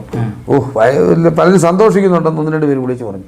അപ്പം ഞാൻ വിചാരിച്ചു ഈ അപകടം ഒരു ആഘോഷമാക്കണം. അന്ന് ഞങ്ങളുടെ ജ്ഞാനായ സഭയിലെ വലിയപത്രാപോലിത്തായിട്ടിരിക്കുന്ന ഇപ്പോഴത്തെ സേവൂർ സിനിമയെ ഞാൻ വിളിച്ചു പറഞ്ഞു, ഞാൻ ആശുപത്രിയില്ല. അപ്പം ഞങ്ങൾ നിരന്തരം ബന്ധപ്പെടുമായിരുന്നു ബന്ധിക്കൂസിലായിരിക്കുന്നെങ്കിൽ. അപ്പം തിരുമേനി എന്നെ കാണാനായിട്ട് ചെറിയ കോർപ്പിസ്കോപ്പ് അച്ഛനുമായിട്ട് അവിടെ വന്നു. അപ്പം അത് ഒരു പടം ആരോ ഇട്ടു. ഇത് ഭയങ്കര വിവാദമായി. ലോ മുഴുവൻ ഏതാ തോമസ് പാസ്റ്ററെ കാണാൻ തിരുമേനി എന്നു, ആർച്ച് ബിഷപ്പ് ചെന്നിരിക്കുന്നു എന്നൊക്കെ പറഞ്ഞ് എന്തെങ്കിലും എന്താ ഉണ്ടെങ്കിലും വിവാദമാണ്. അപ്പോൾ അങ്ങനെ വന്നപ്പോഴത്തേക്ക് ആ സമയത്ത് എന്നെ കാണാൻ ഷാർജയിൽ നിന്ന് കുറച്ച് പേര് വന്നു. ഒരു 25,000 രൂപയുടെ ചെക്ക്. ഞാൻ പറയും ഈ ചെക്ക് വേണ്ട, ഒരു 100 പേർക്ക് പാവങ്ങൾക്ക് 1000 രൂപയുടെ കിറ്റ് വെച്ച് കൊടുക്കണമെന്ന് പറഞ്ഞു. അപ്പം അവർ 1,00,000 രൂപയുടെ കിറ്റ് ഞാൻ പറഞ്ഞു സാധനം മേടിച്ചിട്ട് ഞാൻ പറഞ്ഞു. അന്ന് എൻ്റെ മുണ്ടെടുത്ത് എനിക്ക് പിന്നെ അപകടം വന്നുകൊണ്ട് എനിക്ക് അന്ന് ഈ ഫാൻ ഇടാനൊക്കത്തില്ല. ഈ 1,00,000 രൂപയുടെ 1,000 രൂപയുടെ കിറ്റ് 100 പേർക്ക് വിതരണം ചെയ്യാൻ എൻ്റെ പഴയ വീട്ടിൽ വെച്ച് ദൈവം അനുസരിച്ച് ഇപ്പം പുതിയ വീടും വലിയ സംവിധാനമൊക്കെ ഉണ്ടായി. പക്ഷെ ആ പഴയ വീട്ടിൽ വെച്ച് അത് കൊടുത്തതിൻ്റെ അനുഗ്രഹമാണ് പാവങ്ങളെ സഹായിച്ചത്. പിന്നെ ഈ വെള്ളപ്പൊക്ക സമയത്ത് ഞാൻ ഇവിടെ റാന്നി നല്ല കുട്ടനാട് മുഴുവൻ 8,000 രൂപയുടെ കിറ്റ്, 4,000 രൂപയുടെ കിറ്റ്, അതുപോലുള്ള ഒരുപാട് കിറ്റ് പാവങ്ങൾക്ക് കൊടുക്കാൻ ആയിരക്കണക്കിന് ലക്ഷക്കണക്കിന് ആളുകൾ കൊടുക്കാനാണ് ദൈവം സഹായിച്ചത്. കൊറോണ കാലത്ത് ഒരൊറ്റ ട്രിപ്പ് കോട്ടയത്ത് നിന്ന് വന്ന് 25,000 മാസ്കാണ്. ആദ്യം റാന്നിയിൽ മാസ്ക് വിതരണം കൊടുക്കുന്നത് അലിമുക്ക് കോളനിയിൽ രാജീവ് ഇബ്രാഹിം എംഎൽഎയും നമ്മുടെ അഡ്വക്കേറ്റ് കൊച്ചുമണിച്ചാന് പരച്ചുകൂട്ടിലെ കൊച്ചുമണിച്ചാനും എല്ലാം കൂടെ ഞങ്ങളെല്ലാം കൂടെ കൂടിയാണ് കൊടുക്കുന്നത്. ആദ്യം മാസ്ക് വിതരണം, കുര്യൻ സാർ വന്ന പിന്നെ സാനിറ്ററി വിതരണം, പച്ചക്കറി കിറ്റ്, എത്ര 5 ഗ്രാമങ്ങളിലേക്കുള്ള PJ കുര്യൻ സാറ് സ്പോൺസർ ചെയ്ത് രാജീവ് ഗാന്ധി ഫൗണ്ടേഷൻ ഗ്രാമങ്ങളിലേക്കുള്ള കിറ്റ്, അതുപോലെ തന്നെ പിന്നെ ഗ്രാമാന്തരങ്ങളിൽ പച്ചക്കറി കിറ്റ്, പലവ്യഞ്ജന കിറ്റ്, പിന്നെ 1,600 രൂപയുടെ IML റെജി കൊണ്ടുവന്ന് 1000 പേർക്ക് 1,600 രൂപയുടെ പിന്നെ പലവ്യഞ്ജന കിറ്റ് കൊടുത്തു. അങ്ങനെ പറയാൻ ഒരുപാട് നിരവധി ആദിവാസി കോളനികളിലും പാവപ്പെട്ട ജനങ്ങളുടെ ഇവിടെ അന്യനാട്ടിലെ തൊഴിലാളികളുണ്ടല്ലോ, അന്യസന്നിധാനം അവിടൊക്കെ ഇവിടെ കൊണ്ട് നമ്മുടെ ഇവാന് സിരിമേനി ആ പ്രോഗ്രാം രാജീവ് ബ്രാവ് ഉണ്ടായിരുന്നു. ഇവിടെ 2 ട്രിപ്പ് കൊടുത്തു 400 പേർക്ക്. അങ്ങനെ ഒട്ടനവധി കാരുണ്യ പ്രവർത്തനങ്ങൾ ഉരുൾപൊട്ടൽ സമയത്ത്, കൊറോണ കാലത്ത്, വെള്ളപ്പൊക്ക സമയത്ത് ഒക്കെ കൊടുക്കാനായിട്ട് ദൈവം സഹായിച്ചു. അതുപോലെ തന്നെ 1000 കുട്ടികൾക്ക് എല്ലാ വർഷവും നമ്മൾ പഠനസഹായം ചെയ്യുന്നത് 4,3,7 രൂപയുടെ 2,500 രൂപയുടെ കിറ്റ് ഒക്കെയാ പാവങ്ങൾക്ക് കൊടുക്കുന്നത്. പിന്നെ അതെല്ലാം ഒന്നുമില്ല. കഴിഞ്ഞ ദിവസം വന്നത് വീഡിയോ കിടപ്പുണ്ട്. മന്ത്രി വാസുവന ആദ്യം ഞാൻ ഉദയഭാനു സഖാവും ഇവിടുത്തെ പിന്നെ പ്രമോദ് നാരായണ MLA ഇവിടുത്തെ രാഷ്ട്രീയ നേതാക്കന്മാരും അഡ്വക്കേറ്റ് ജയവർമ്മ അടക്കമുള്ള സകലമായ ആളുകളും ചെറിയ അടക്കമുള്ള ആളുകൾ വന്ന് ഇവിടെ വന്നു. അവർ നോക്കിയപ്പോൾ ഞെട്ടി YMC നിറഞ്ഞു തുളുമ്പോൾ 3 വർഷം മുമ്പ് 1000 പേർക്കാണ് വിദ്യാഭ്യാസം ചെയ്തത്. അവർ അത്ഭുതപ്പെട്ടു പോയി. അപ്പോൾ അത് കഴിഞ്ഞപ്പോഴത്തേക്ക് ഈ കഴിഞ്ഞ പ്രാവശ്യം ചെയ്തുകൊണ്ടല്ലോ 2,500 പേരാ BJT കൂടിയത് 1000 കുട്ടികൾക്ക്. മന്ത്രി VN വാസവന ഉദ്ഘാടനം ചെയ്തത്. അതിന് ഉദ്ഘാടനത്തിൽ ആ സമയത്ത് വന്ന ആരാണെന്നറിയാമോ? നമ്മുടെ പ്രിയങ്കരനായ PJ കുര്യൻ സാറാ ഏറ്റുവാങ്ങുന്നത്. സകല രാജീവ് അടക്കം സകല രാഷ്ട്രീയ സാമൂഹ്യ സാംസ്കാരിക രംഗത്തെ പ്രമുഖരും അവിടെ അണിനിരന്നു. 1000 പേർക്ക് വിദ്യാഭ്യാസം ചെയ്യാൻ സഹായിച്ചു. ഇതൊന്നും എൻ്റെ കഴിവുകൊണ്ടല്ല, ദൈവത്തിൻ്റെ കൃപ. എൻ്റെ കയ്യിലൊന്നും ഉണ്ടായിട്ടില്ല, ദൈവത്തിൻ്റെ കൃപ. എന്നെ തടഞ്ഞു നിർത്താനൊക്കത്തില്ല, തടഞ്ഞു നിർത്താൻ സംഭവിക്കത്തില്ല. കാരണം അങ്ങനെയാണെങ്കിൽ ഞാൻ ആദ്യമായിട്ട് ഗൾഫിൽ പോകാൻ നിർത്ത ഒരുത്തനെ ഒറിജിനൽ വിസ കിട്ടി. അവൻ ഒറിജിനൽ തരത്തില്ല ഇന്ത്യയിലെ. ഞാൻ പറഞ്ഞു ഒറിജിനൽ തരത്തില്ല. ഞാൻ പ്രാർത്ഥിച്ച കർത്താവ് എനിക്ക് പോകണമല്ലോ, നീയാണല്ലോ എന്നോട് പറഞ്ഞത്. അവൻ്റെ പശു ഒരു 10-15 ലിറ്റർ റബ്ബർ പാൽ ഒറ്റയടിക്ക് കുടിച്ചു. നല്ല വിലയുള്ള പശുവായിരുന്നു. പാസ്റ്ററേ ഓടി വരണേ പ്രാർത്ഥിക്കണേ എന്ന് പറഞ്ഞ് വിളിച്ചു. ഞാനും വൈഫോടെ ചെന്നു. അയാളെ വലിയ കോടീശ്വരൻ, അയാളുടെ വീട്ടിലോട്ട് ചെന്നു. ഞാൻ എടുക്കണോ മര്യാദയ്ക്ക് എൻ്റെ വിസ എന്ന് പറഞ്ഞു. വിസ കൊണ്ടവരൊക്കെ ഞാൻ പ്രാർത്ഥിക്കുമ്പോൾ പശുവിന് സൗഖ്യം കിട്ടുമെന്ന് പറഞ്ഞു. അയാൾ പറഞ്ഞു തന്നേക്കാവേ എന്ന് പറഞ്ഞു. ആ പശുക്കൂട്ടിലോട്ട് പോയി പശുവിൻ്റെ തലയിലോട്ട് കൈവച്ച് പ്രാർത്ഥിച്ചു. യേശുവിൻ്റെ നാമത്തിൽ ആവിയായിപ്പോയി ഉരിയായിപ്പോയി എൻ്റെ ഭാഷ എനിക്കറിയത്തില്ല. അത് സൗഖ്യം കിട്ടി. ഞാൻ ഗൾഫും പറ്റി ഗൾഫ് യാത്രയിൽ ഞാൻ അടിച്ച് മിന്നി ഗൾഫ് യാത്ര കഴിഞ്ഞ് വരുമ്പോൾ ഞാനിവിടെ വീട് മേടിച്ചു. ഇവിടെ പിന്നെ ഗൾഫ് യാത്ര ചെന്നപ്പോൾ ഒരു പയ്യൻ വന്നിട്ടുണ്ട്. അത്ഭുതം. അപ്പം പള്ളിക്കാരുടെയും പിന്നെ കരിസ്മാറ്റിക്കാരുടെയും എല്ലാ സ്ഥലങ്ങളിലേക്കും രോഗികൾ ഒരുത്തർ കൈ പൊങ്ങാതെ, ഞാൻ ഉപവാസപ്പാർത്തിലേക്ക് അവിടെ കൈ പൊങ്ങാതെ ഇരിക്കുമ്പോൾ ഒറ്റ പ്രാർത്ഥന കൈ ഇങ്ങനെ പൊങ്ങി 2 ആഴ്ചയായിട്ട് പൊങ്ങാതെ അവനെല്ലായിടത്തും വിളിച്ചു പറഞ്ഞു. ഇഷ്ടം പോലെ UAE കണ്ടിട്ടുള്ള ഏറ്റവും വലിയ പ്രോഗ്രാം എനിക്കാണ് കിട്ടിയത്. ഒരുപാട് രോഗികൾ സൗഖ്യം. എൻ്റെ പിടി തന്നെയാണ് സുറിയാനിയിലുള്ള എൻ്റെ പ്രസംഗം, സുറിയാനി ചേർത്തുള്ള എൻ്റെ പ്രസംഗം. അത് മാത്രം മതി. 4 യോഗങ്ങൾ ഒരു സഭയെ തന്നാൽ സുറിയാനി ചേർത്തുള്ള പ്രസംഗം അവർക്ക് വലിയ ഇഷ്ടമാണ്. നല്ല കുർബാന ചെല്ലുമൊക്കെ ചെല്ലിയുള്ള പ്രസംഗം. അപ്പോൾ അവർക്ക് വലിയ സന്തോഷമാണ്. അങ്ങനെ ദോഹയിൽ വെച്ച് അത്ഭുതം നടന്നു. ദോഹയിൽ ഞങ്ങൾ വണ്ടി യാത്ര ചെയ്ത് പോകുമ്പോൾ ഒരുത്തൻ്റെ വണ്ടിക്ക് റഡാർ ഇങ്ങനെ അടി. അപ്പോൾ ഞാൻ പറഞ്ഞു ദൈവമേ, ഞാൻ താമസിക്കുന്ന വീട്ടിലെ ഇദ്ദേഹത്തിനാണല്ലോ യേശുവിൻ്റെ നാമത്തിൽ റഡാർ പതിയാതെ വരട്ടെന്ന് പറഞ്ഞു. ആ പോലീസ് എഴുതി രസീത് കൊടുത്തു. പ്രാർത്ഥന ഫലിച്ചില്ലെന്ന് എന്നോട് പറഞ്ഞു. അയ്യോ, ഞാനൊരു ദൈവം തമ്മിൽ രാത്രി എല്ലായിരുന്നു പ്രാർത്ഥന. കർത്താവ്, ഞാൻ താമസിക്കുന്ന വീട്ടിലെ അച്ചായൻ്റെ പിറ്റേ ദിവസം കടവിൽ മോൻസിയും രായിച്ചാനോട് ചെല്ലുമ്പോൾ പറയുന്നത് എന്താണെന്നറിയാവോ? പൈസയും രസീതും തിരിച്ചു കൊടുത്ത് നിങ്ങളുടെ നമ്പർ റഡാറിൽ പതിഞ്ഞിട്ടില്ല. ഞെട്ടിപ്പോയി.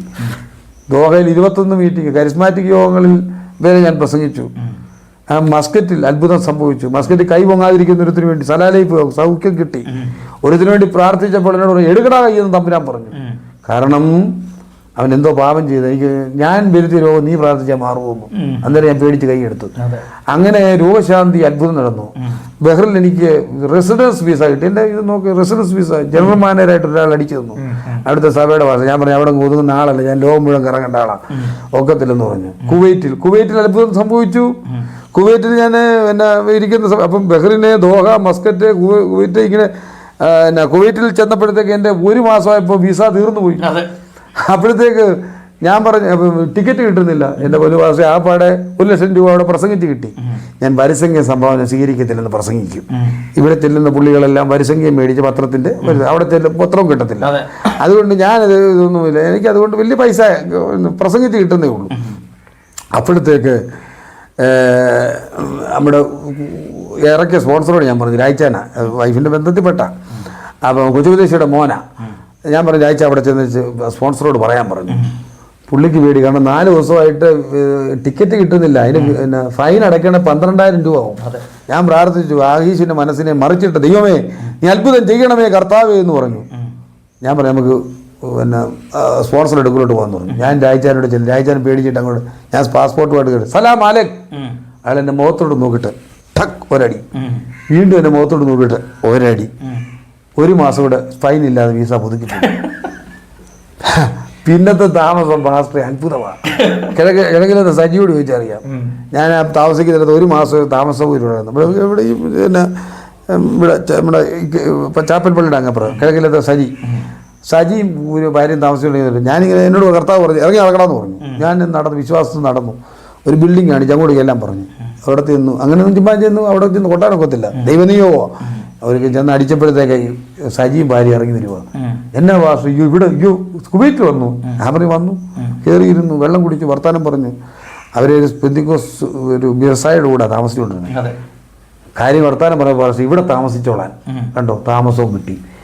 കുവൈറ്റിൽ ഇരട്ടി മീറ്റിംഗ് കിട്ടി. അങ്ങനെ ജയാളിയായിട്ട് എനിക്ക് തിരിച്ചു പോരാൻ ഈ അവസരം ഒരുങ്ങി.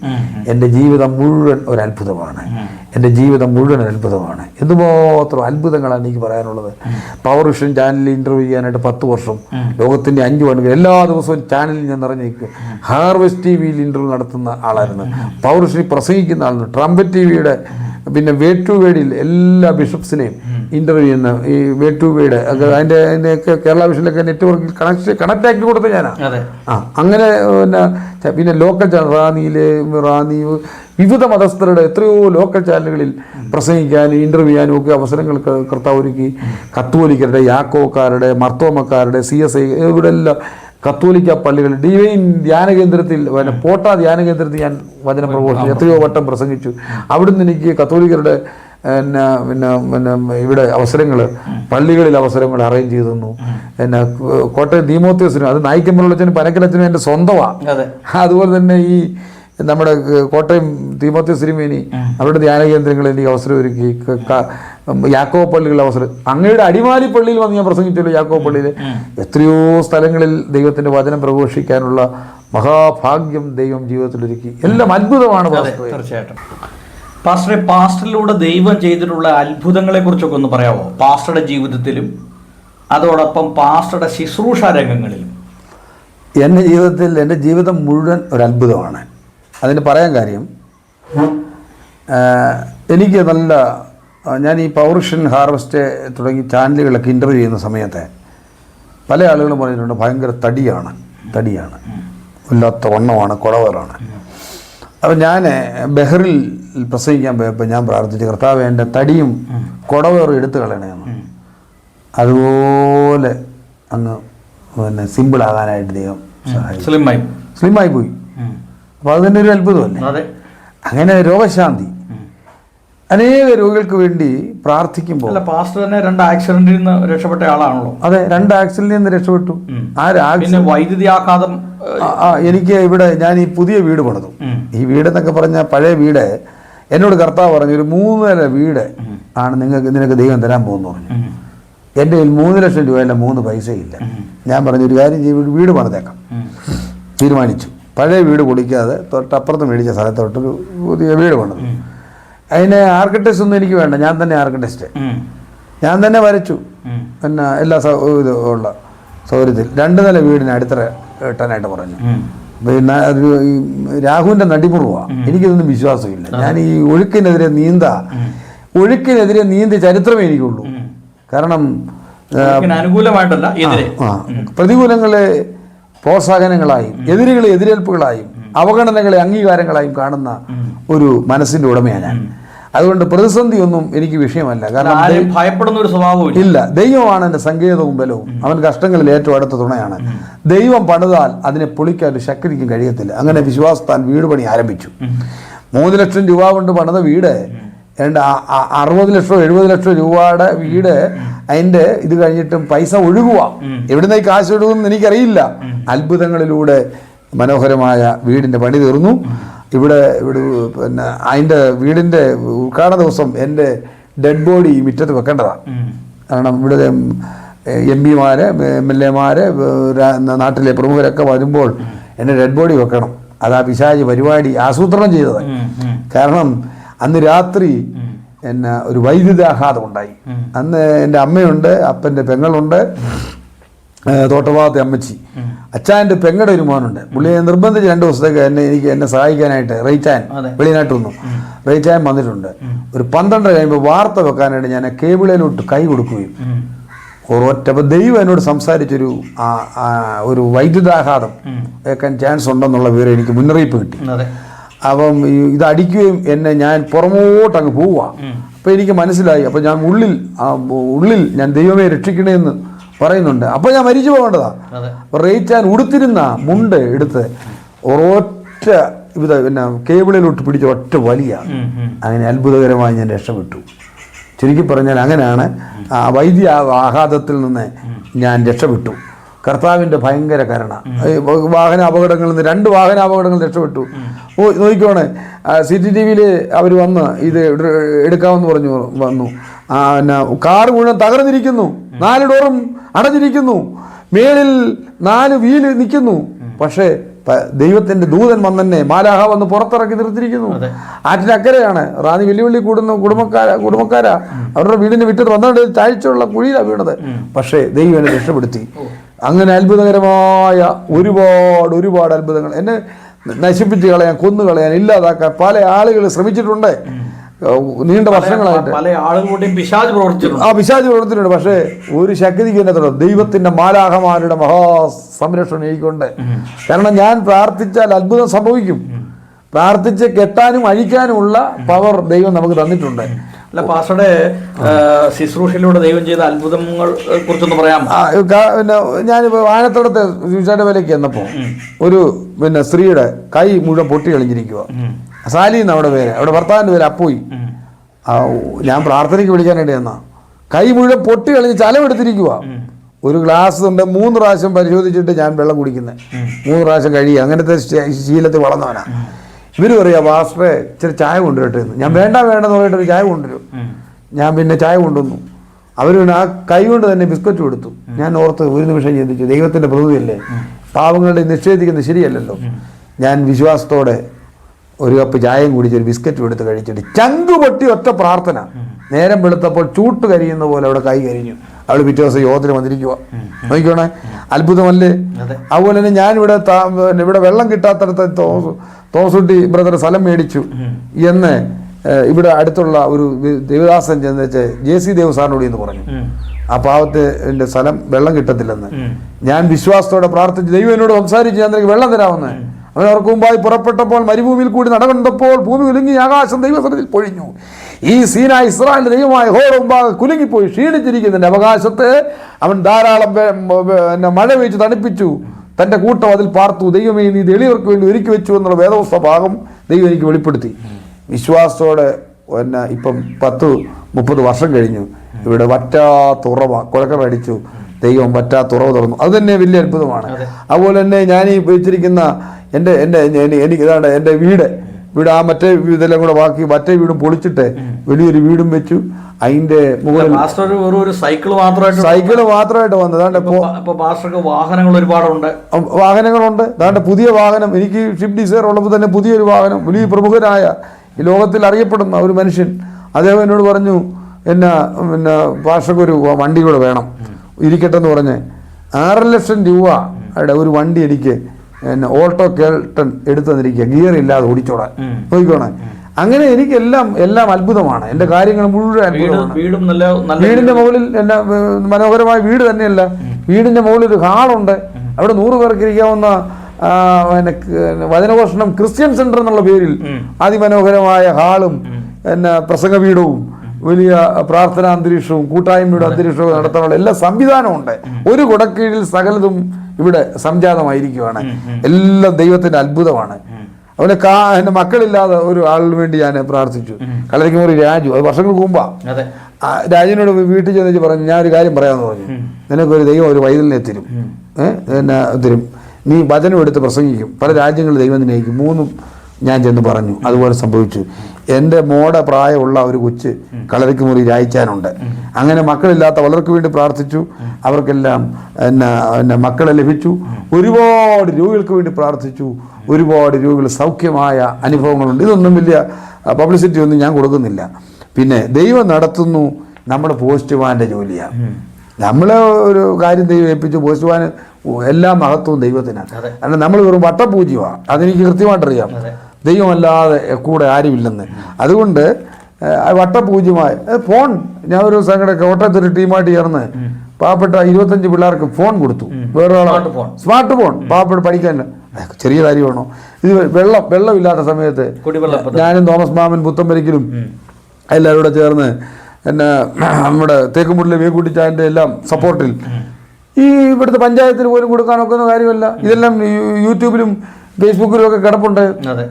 നല്ല എല്ലാ ഗ്രാമപ്രദേശത്തും വലിയ വണ്ടിയൽ ഫ്രീ ആയിട്ട് സൗജന്യ കുടിവെള്ളം, അത് സുവിശേഷീകരണം കൂടാ. അത് റാന്നിയിലെ പ്രമുഖരെല്ലാം വരും. എന്തുവാ നമ്മുടെ മാറയിലെ വെള്ളം മധുരമാക്കി യേശുവിനെ കുറിച്ച് പാട്ടുമൊക്കെ പാടി, മാറായെ മധുരമാക്കുന്ന പാട്ടുമൊക്കെ പാടിയാണ്. അതുപോലെ തന്നെ ശബരിയാശ്രീക്ക് വേണ്ടി എന്തുവാ, ഈ വെള്ളം കുടിക്കുന്നതെല്ലാം ദാഹിക്കും, ഞാൻ കൊടുക്കുന്ന വെള്ളം കുടിക്കുന്നതിനോ ഒരു നാളും ദാഹിക്കില്ല. പിന്നെ മാമച്ചാൻ്റെ ഒരു രസകരമായ പാട്ടൊക്കെ ഉണ്ട്. പിന്നെ സിയോൻ യാത്ര ചെയ്തതിന് പിന്നെ അങ്ങനെയുള്ള പാട്ട്. ഗാഗറിന് വേണ്ടി ഗാഗറിനെ പോലെ ഞാൻ കരഞ്ഞപ്പോൾ, യാക്കോബിനെ പോലെ ഞാൻ അലഞ്ഞപ്പോൾ, ഗാഗറിന് വേണ്ടി എന്തുവാ നീരോ തുറന്ന് ഈ പാട്ടൊക്കെ അങ്ങോട്ട് പാടി പ്രസംഗിച്ചിട്ടാണ് ഈ വെള്ളം കൊടുക്കുന്നത്. ജനം മുഴുവൻ വന്ന് ക്യൂ പാലിച്ച് നിന്ന് ഈ വെള്ളം എല്ലാവർക്കും ഫ്രീ ആയിട്ട് കൊടുക്കും. ഈ പഞ്ചായത്തുകളിൽ ഈ പഴവങ്ങാടി, അങ്ങാടി, റാന്നി, പിന്നെ വെച്ചുച്ചിറ ഈ റാന്നിയിലെ എല്ലാ പഞ്ചായത്തിലും ഈ വെള്ളം കൊടുക്കുക എന്ന് പറഞ്ഞ കൊച്ചു കാര്യമാണ്. വരൾച്ചയുടെ കാലഘട്ടത്തിൽ വെള്ളം എത്തിക്കുക, അത് അവിടെയും സുവിശേഷീകരണമാണ് നമ്മുടെ പദ്ധതി. പിന്നെ മെഡിക്കൽ ക്യാമ്പ്, കുട്ടനാട് മുതൽ ഇങ്ങനെ എവിടെല്ലാം സ്ഥലങ്ങളിൽ വലിയ മെഡിക്കൽ ക്യാമ്പുകൾ, മെഡിക്കൽ കിറ്റ് വിതരണം. അത് വലിയ 1400 പേരും 1500 പേരും ഒക്കെ 1200 പേരൊക്കെ സംഘടിപ്പിച്ച് അതെല്ലാം യൂട്യൂബിലും ചാനലുകളിലും എല്ലാം കിടപ്പുണ്ട്. പിന്നെ അവാർഡ് ദാനം, എത്രയോ പേർക്ക് അവാർഡ്. നമ്മൾ കൊടുത്ത പോലെ അവാർഡ് ഇന്ന് കേരളത്തിൽ മുഖ്യമന്ത്രിയുടെ സെക്രട്ടറി പ്രഭാ വർമ്മയ്ക്ക് അവാർഡ് കൊടുത്താരാ? വേൾഡ് ലിറ്ററേച്ചർ ഫോറം എൻ്റെ നേതൃത്വത്തിലുള്ള സംഘടനയാണ്, പറഞ്ഞു മനസ്സിലായ. അതുപോലെ തന്നെ ക്രിസ്ത്യൻ പ്രസ് അസോസിയേഷന്റെ നേതൃത്വത്തിൽ വലിയ സമ്മേളനങ്ങൾ, MGM സ്കൂളിന്റെ കോളേജിന്റെയും ചെയർമാനും ഗൾഫ് ഏറ്റവും കൂടുതൽ സ്ഥാപനങ്ങൾ നടത്തുന്ന ഡോക്ടർ ഗിവറീസ് യോഹന്നാനെ ആ മീറ്റിങ്ങിൽ ആദരിച്ചു. അങ്ങനെ MP-മാര്, MLA-മാര്, മന്ത്രിമാരൊക്കെ ഉള്ള തിരുവനന്തപുരത്ത് മന്ത്രി വാസവൻ ഒക്കെയുള്ള മീറ്റിങ്ങിൽ പങ്കെടുക്കുമ്പോൾ എത്ര പേരാ?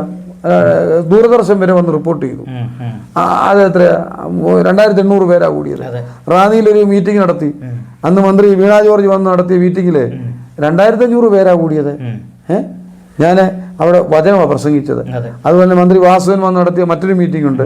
ആ മീറ്റിങ്ങിൽ 4000 പേരാ കൂടിയത്. 3500 അയൽക്കൂട്ട പെണ്ണുങ്ങൾ തന്നെ എല്ലാ സെറ്റ് സാരിയൊക്കെ കൊടുത്ത് ഭയങ്കര പരിപാടി. അവിടെ ഞാൻ 7 മിനിറ്റ് ബൈബിളിന്റെ മഹത്വത്തെ കുറിച്ച് പ്രസംഗിച്ചു. അവിടെ എല്ലാ ജാതി മതസ്ഥരും ഉണ്ടായിരുന്നു. സ്റ്റേജിൽ തന്നെ 50 കസേരയാ, 50 കസേര, 10 പേരടങ്ങുന്ന 5 ട്രോ കസേരക്ക് ഇടിയായിരുന്നു. കസേര ഇരിക്കാൻ അവാർഡ് ചവറ് പോലെ വാരി കൊടുക്കുമായിരുന്നു. കാരണം സമൂഹത്തിൽ ആദരിക്കപ്പെടേണ്ടവരെ ആദരിക്കപ്പെടണം, അംഗീകരിക്കണം എന്നുള്ള ചിന്താഗതി എൻ്റെ മനസ്സിൽ എപ്പോഴും ഉണ്ടായിരുന്നു. പിന്നെ എൻ്റെ ജീവിതത്തിൽ അത്ഭുതങ്ങളെ പറയാനുള്ളൂ. കർദിനാൾ ക്ലീമീസ് കാതോലിക്ക ഞാൻ ഇവിടെ ഇരിക്കുമ്പോൾ എനിക്കൊരു ആവശ്യമുണ്ട്, ഇച്ചിരി പൈസയുടെ ആവശ്യം, 50,000 രൂപ വേണമായിരുന്നു. ക്ലീമീസ് കാതോലിക്ക ബാബ എന്നെ ഫോൺ ചെയ്തു, മോനെ തോമസ് കുട്ടി എവിടെയാണെന്ന് ചോദിച്ചു. ഞാൻ പറഞ്ഞു ഞാൻ വീട്ടിലുണ്ട്, ഞാൻ ഈ ചെത്തോങ്കര പള്ളി വന്നിട്ടുണ്ടെന്ന് പറഞ്ഞു. ഞാൻ ഈ പത്രം ഇറക്കുമ്പോൾ ആടെ ഒരു ഇത് പിന്നെ ഫോട്ടോയും ഇതൊക്കെ സാധാരണ എല്ലാം പ്രസിദ്ധീകരിക്കുക, ബാബ ശ്രദ്ധിക്കുന്നുണ്ട് ഇങ്ങനെ ഒരാളിനെ പറ്റി. അതെന്നെ വിളിച്ചു, അവിടെ ചെന്നു. ആദ്യം എൻ്റെ കയ്യിൽ ഒരു കവർ എടുത്തു തന്നു, ചായയും കുടിച്ച് വർത്തമാനം പറഞ്ഞു, പ്രാർത്ഥിച്ചു. പക്ഷേ ഞാൻ കവർ തുറന്നു നോക്കിയപ്പോൾ എനിക്ക് അന്ന് വേണ്ട ഒരാവശ്യത്തിന് വേണ്ട 50,000 രൂപ ആ കവറിനകത്തുണ്ട്. അത്ഭുതമല്ലേ? അത്ഭുതമല്ലേ? ഈ കാർ അത്ഭുതമല്ലേ? ഈ വീടും ഇതെല്ലാം അത്ഭുതമല്ലേ? ഇതൊന്നും എൻ്റെ കയ്യിൽ ഒന്നുമില്ലാതിരിക്കുകയാണ്. എല്ലാം സർവശക്തൻ്റെ അത്ഭുതകരമായ കരത്താലും വിടുതലാലുമാണ് സംഭവിച്ചിരിക്കുന്നത്. മനസ്സിലായോ? മനസ്സിലായി. പിന്നീട് പാസ്റ്റർ ഈ ശവസംസ്കാര ശുശ്രൂഷകളുമായിട്ട് ബന്ധപ്പെട്ട പല കാര്യങ്ങളും അത് ഈ പെന്തിക്കോസിൽ ഒരു പാവപ്പെട്ട അമ്മച്ചി, അവർ ആയ കാലത്ത് ഒരു സ്വത്രകാഴ്ചയും ദശാംശമൊക്കെ കൊണ്ട് കൊടുക്കുമായിരുന്നു. അവർ വയ്യാതായപ്പോൾ പിന്നെ അവർക്ക് പള്ളി യോഗത്തിലൊക്കെ പോകാൻ പറ്റിയ വീട്ടിൽ ആരോഗ്യം കിടക്കുക. 4-5 ആൺപിള്ളേർ മക്കളുണ്ട്, സുവിശേഷന്മാരൊക്കെ ഉണ്ട്. പക്ഷെ അവരെ അടക്കാൻ വന്നപ്പോൾ ആരുമില്ല. IPC ചെന്നപ്പോൾ IPCക്കാർ സ്ഥലമുണ്ടോ അടക്കാൻ? അവർക്ക് ശവക്കോട്ട ഉണ്ട്, പക്ഷെ IPCക്കാർ വേണ്ടാന്ന് പറഞ്ഞു. ചാരോങ്കാർ എടുക്കുന്നത് ചാരോങ്കാർ ഒക്കത്തില്ലെന്ന് പറഞ്ഞു. പാവപ്പെട്ടവനെ ആർക്കും വേണ്ട, എല്ലാം പൈസ ഉള്ളവനെ മതി. പെന്തിക്കോസി പൈസ ഉള്ളവനെ മതി. കാശുള്ളവനെ ഉണ്ടോ അവന് ഉപദേശിയാകണ്ട, അവനെ ഉപദേശിയാക്കും. നമുക്കറിയത്തില്ലേ കഥകൾ? സെൻട്രൽ രണ്ട് കെട്ടിയവനും 3 കെട്ടിയവനും സെൻട്രൽ പാസ്റ്റർമാരുണ്ടല്ലോ. 2 കെട്ടിയ പാസ്റ്റർമാർ IPCയിലുണ്ടല്ലോ. പറഞ്ഞു മനസ്സിലായോ? ഒരു യോഗ്യതയില്ലാത്തവൻ ഇഷ്ടം പോലെ ഗൾഫിൽ നിന്ന് കാശ് കൊണ്ടുവന്നവൻ സഭയുടെ അധ്യക്ഷനായിട്ട് കയറി കർത്തൃമേശ നടത്തുക. പള്ളികളിൽ അങ്ങനെ കുർബാന നടത്താനായിട്ട് ഒക്കുവോ? കാശുള്ള പിന്നെ ഗുണാണ്ടറാണെന്ന് പറഞ്ഞാൽ കുർബാന നടത്താൻ സമ്മതിക്കുവോ? ഇതിപ്പം ഇവിടെ കയറി അത് വാളെടുത്തവനല്ല വെളിച്ചപ്പാടുന്നത്. അപ്പം ഇതുങ്ങൾ പലയിടത്ത് പോയിട്ട് രക്ഷയില്ല. ആരോ പറഞ്ഞു എനിക്ക് ശവക്കോട്ട ഞാൻ മേടിച്ചിട്ടുണ്ട്, 2 ലക്ഷം ശവക്കോട്ട എൻ്റെ പേര് കിടപ്പുണ്ടെന്ന്. ഓടി വന്നു ഇവിടെ. അപ്പം ഞാനിവിടെ വന്നപ്പോഴത്തേക്ക് ഞാനിവിടെ പോയി ചോദിച്ചപ്പോൾ എൻ്റെ ഭാര്യ പറഞ്ഞു ഇങ്ങനെ പിന്നെ സുവിശേഷൻ ജോയുടെ ഭാര്യ ഇവിടെ വന്നു, അവർ ഗർഭിണിയായ സ്ത്രീ ഓടി വന്നിരിക്കുക, അവരുടെ അമ്മ അവർ കരഞ്ഞോണ്ടാണ് വന്ന്. ഞാൻ പറഞ്ഞു ഇവിടെ ചോറ് ഉണ്ണാകുന്നതിന് മുമ്പ് ഞാൻ ആളെ അടയ്ക്കാൻ പറഞ്ഞു. നേരെ ആ പൊക്കണം തുക്കിൽ ഈ മുതലായിട്ട് പോകുന്ന വഴിക്കാം അവരുടെ വീട്ടിലോട്ട് ചെന്നു. അപ്പോഴത്തേക്ക് ഒരു കൂട്ടക്കാരെ ചെന്നെ കണ്ടപ്പോൾ ഇറങ്ങിപ്പോൾ വാസ്തു ഇവിടെ എങ്ങോട്ട് പോകണമെന്ന് ഇവിടെ 5-6 IPCക്കാരും ചർച്ച കൂടുകാരൊക്കെ ചോദിച്ചു. ഞാൻ പറഞ്ഞു അവിടെ ഒരു ശവം, അവരെ ഞങ്ങളാരും അടക്കത്തില്ല. ഞാൻ പറഞ്ഞു നിങ്ങൾ പണി നോക്കാൻ പറഞ്ഞു. ഞാൻ അങ്ങോട്ട് ചെന്നപ്പോഴേ കാര്യം ഞാൻ പറഞ്ഞു ധൈര്യമായിട്ടിരിക്കുക, ഒരു പൈസ പോലും വേണ്ട, സൗജന്യമായിട്ട് എൻ്റെ ശവക്കോട്ടയിൽ അടക്കിയേക്കാമെന്ന് പറഞ്ഞു. സൗജന്യമായി അവരെ ശവസംസ്കാര ചെയ്യുന്നു. ഒരു പൈസ പോലും ചെയ്തു. 3 കുർബാന 10 കുർബാന എന്ന് പറഞ്ഞ 10 പാസ്റ്റർമാരെ സംഘടിപ്പിച്ചു, ഫ്രീ ആയിട്ട് ശവസംസ്കാര ശുശ്രൂഷ നടത്തി, ഒരു ചെലവില്ലാതെ. അതുപോലെ തന്നെ വേറൊരു തെങ്ങക്കേട്ടുകാരൻ്റെ അമ്മ മരിച്ചു. അവൻ്റെ അമ്മയെ ശവടക്കാനും സ്ഥലമില്ലായിരുന്നു. അതിന് ഞാൻ അവസരമുണ്ടായി. അത് അവൻ്റെ കുഞ്ഞ് മരിച്ചു. കുഞ്ഞ് മരിച്ചപ്പോഴത്തേക്ക് നിവൃത്തിയില്ല. അപ്പം ഞാനിവിടെ സൗകര്യത്തിൽ നമ്മുടെ വളന്തിരുത്തി മോഹൻചാനോട് പറഞ്ഞു അവരുടെ പുതിയ കല്ലറ അടക്കം ചെയ്തു. അപ്പം ചോദിച്ചു തെങ്ങേക്കേറ്റുകാരൻ്റെ മോനെയാണോ സുറിയാനിക്കാർ കിടക്കുന്നിടത്ത് അടക്കം ചെയ്തെന്ന് ചോദിച്ച ആളുകളുണ്ട്. അപ്പം പെന്തിക്കോസുകാരാണ് ചോദിച്ചത്. പെന്തിക്കോസിലായി വർണ്ണവിവേചനം കൂടുതലുള്ളത്, അല്ലാതെ വേറെ കൂടുതൽ ഈ ദളിത് ആദിവാസി മേഖലയിലാണ്. ഞാൻ ദളിത് ആദിവാസി മേഖലയൊക്കെയാണ് എൻ്റെ പ്രവർത്തനങ്ങൾ. അവർ സൂചിച്ചായിട്ട് അവർ പിന്നെ ആരോഗ്യമില്ലാത്തവർക്കും ക്രിസ്തു ആരുടെ പക്ഷമായിരുന്നു? അവഗണിക്കപ്പെട്ടവൻ്റെയും വേദനിക്കുന്നതിൻ്റെയും നിൽക്കുന്നതിൻ്റെയും സങ്കടപ്പെടുന്നതിൻ്റെയും പക്ഷമാണ്. അതുകൊണ്ടല്ലേ ഞാൻ എൻ്റെ പ്രസംഗങ്ങളിൽ എൻ്റെ ശുശ്രൂഷകളിലൊക്കെ ഒരു വ്യത്യസ്തതയുണ്ടല്ലോ. ഞാൻ വൃദ്ധമന്ദിരങ്ങളിൽ പോയി ഭക്ഷണം കൊടുക്കുന്നു, ചാരിറ്റി പ്രവർത്തനം ചെയ്യുന്നു, ആരോഗ്യമില്ലാത്തവർക്ക് വേണ്ടി പാട്ട് പാടുന്നു, സുവിശേഷം പ്രസംഗിക്കുന്നു, അവിടെ രാഷ്ട്രീയ സാമൂഹിക സാംസ്കാരിക മണ്ഡലങ്ങളിലുള്ളവരെ കൊണ്ടുവരുന്നു. എനിക്ക് വേറെ സ്ഥലത്ത് മീറ്റിംഗ് നടത്താൻ വേണ്ടണോ, അവിടെ ഒരു ഫുഡ് കൊടുക്കുന്നു. എന്തുകൊണ്ടാണ്? അവർ അവഗണിക്കപ്പെട്ടവരുടെയും വേദനിക്കുന്നവരുടെയും ശബ്ദമാണ് ക്രിസ്തു. ആശുപത്രി ഭക്ഷണം കൊണ്ട് കൊടുക്കുന്നു. കുര്യൻ സാറും രാജീവ്പുരം അടക്കമുള്ള എത്രയോ പ്രധാനപ്പെട്ട നേതാക്കന്മാരെ ഈ പ്രവർത്തനത്തെ സഹായിക്കുന്നു. എത്രയോ ആളുകളെ കാരണം അവർ ആരോഗ്യമില്ലാത്തവരുടെ ശബ്ദമായിട്ട് മാറണമെന്നാണ് എൻ്റെ ഒരു ആഗ്രഹം എന്ന് പറയുന്നത്. അതുകൊണ്ട് പാവങ്ങളോടുകൂടെ നമ്മൾ ഇതിന്റെ എല്ലാം പിന്നിൽ ഒരു അനുഗ്രഹം ഉണ്ടല്ലോ. അതെന്റെ അപ്പനും എൻ്റെ വല്യപ്പച്ചൻ ഒരു പ്രാർത്ഥനക്കാരനായിരുന്നു. എൻ്റെ അമ്മ ഒരു ദാനധർമ്മിഷ്ഠയായിരുന്നു. എൻ്റെ അമ്മയെ നാട്ടുകാർ വിളിക്കുന്ന മോളിമാമ, മോളി ചേച്ചി, മോളി കൊച്ചമ്മ, മോളിക്കുട്ടി എന്തെല്ലാം പേരാ നാട്ടുകാർ വിളിക്കുന്ന. അപ്പോൾ വലിയ ഇഷ്ടമാണ്. അമ്മയുടെ കയ്യിൽ 1 രൂപ ഉണ്ടെങ്കിലും കഴിക്കാനിരിക്കുന്ന ഭക്ഷണമാണെങ്കിലും ആളുകൾക്ക് കൊടുക്കാൻ അമ്മയ്ക്കൊരു മനസ്സുണ്ടായിരുന്നു. അതുകൊണ്ട് അത് കണ്ടു വളർന്നു. എൻ്റെ അപ്പനാണേലും അങ്ങനെ ഒരു മറ്റുള്ളവരെ സഹായിക്കുന്ന മനോഭാവമാണ്. തന്നെയല്ല, എൻ്റെ വൈഫിൻ്റെ അപ്പനും വലിയ ഭക്തനായിരുന്നു. ഒരു ഉപദേശിയെ തോപ്പിക്കുന്ന അപ്പനായിരുന്നു അദ്ദേഹം. വലിയ കാരുണ്യം, പാവങ്ങളെ സഹായിക്കാനുള്ള. അവിടെ അമ്മയാണെങ്കിലും അമ്മ ഇവിടെ വന്ന ലാസ്റ്റ് ഞങ്ങളുടെ കൂടെ ആയിരുന്നു 2-3 വർഷം.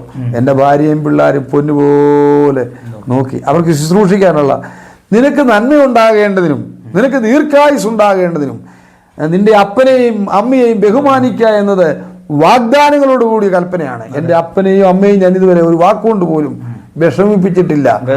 അതെൻ്റെ കുഞ്ഞുങ്ങൾ കണ്ടു വളരുകയാണ്. അതുകൊണ്ടാണ് അവരുടെ വൈഫിൻ്റെ അമ്മ ഇവിടെ വന്നപ്പോൾ അവർ പൊന്നുപോലെയാണ് എൻ്റെ ഭാര്യയുടെ ആ കുഞ്ഞുങ്ങളുടെ ആ കരുതൽ. അവർ എൻ്റെ ഭാര്യയാണെങ്കിലും പ്രാർത്ഥിക്കുന്ന ആളാണ്. വല്യപ്പച്ചൻ്റെ ഒരു അനുഗ്രഹം ഉണ്ട്. എൻ്റെ വല്യപ്പച്ചൻ മരിക്കുന്നതിന് മുമ്പ് ആ സമയത്ത് വിശ്വാസ പ്രമാണം ചൊല്ലിയാണ് മരിക്കുന്നത്. അപ്പച്ചൻ്റെ മക്കളെയും കൊച്ചുമക്കളെയും എല്ലാം ഞങ്ങൾ ഒന്നിച്ചുകൂടി 3-4 ദിവസം വീട്ടിൽ പ്രാർത്ഥിച്ചുകൊണ്ട് അപ്പച്ചൻ മരിക്കുന്നത് ഞങ്ങൾ കണ്ടു. അപ്പോൾ വിശ്വാസ പ്രമാണം ചൊല്ലിക്കൊണ്ടാണ് അപ്പച്ചൻ്റെ മരണം. അതിന് മുമ്പേ ഞാൻ അനുഗ്രഹം പോയി തട്ടിയെടുത്തു.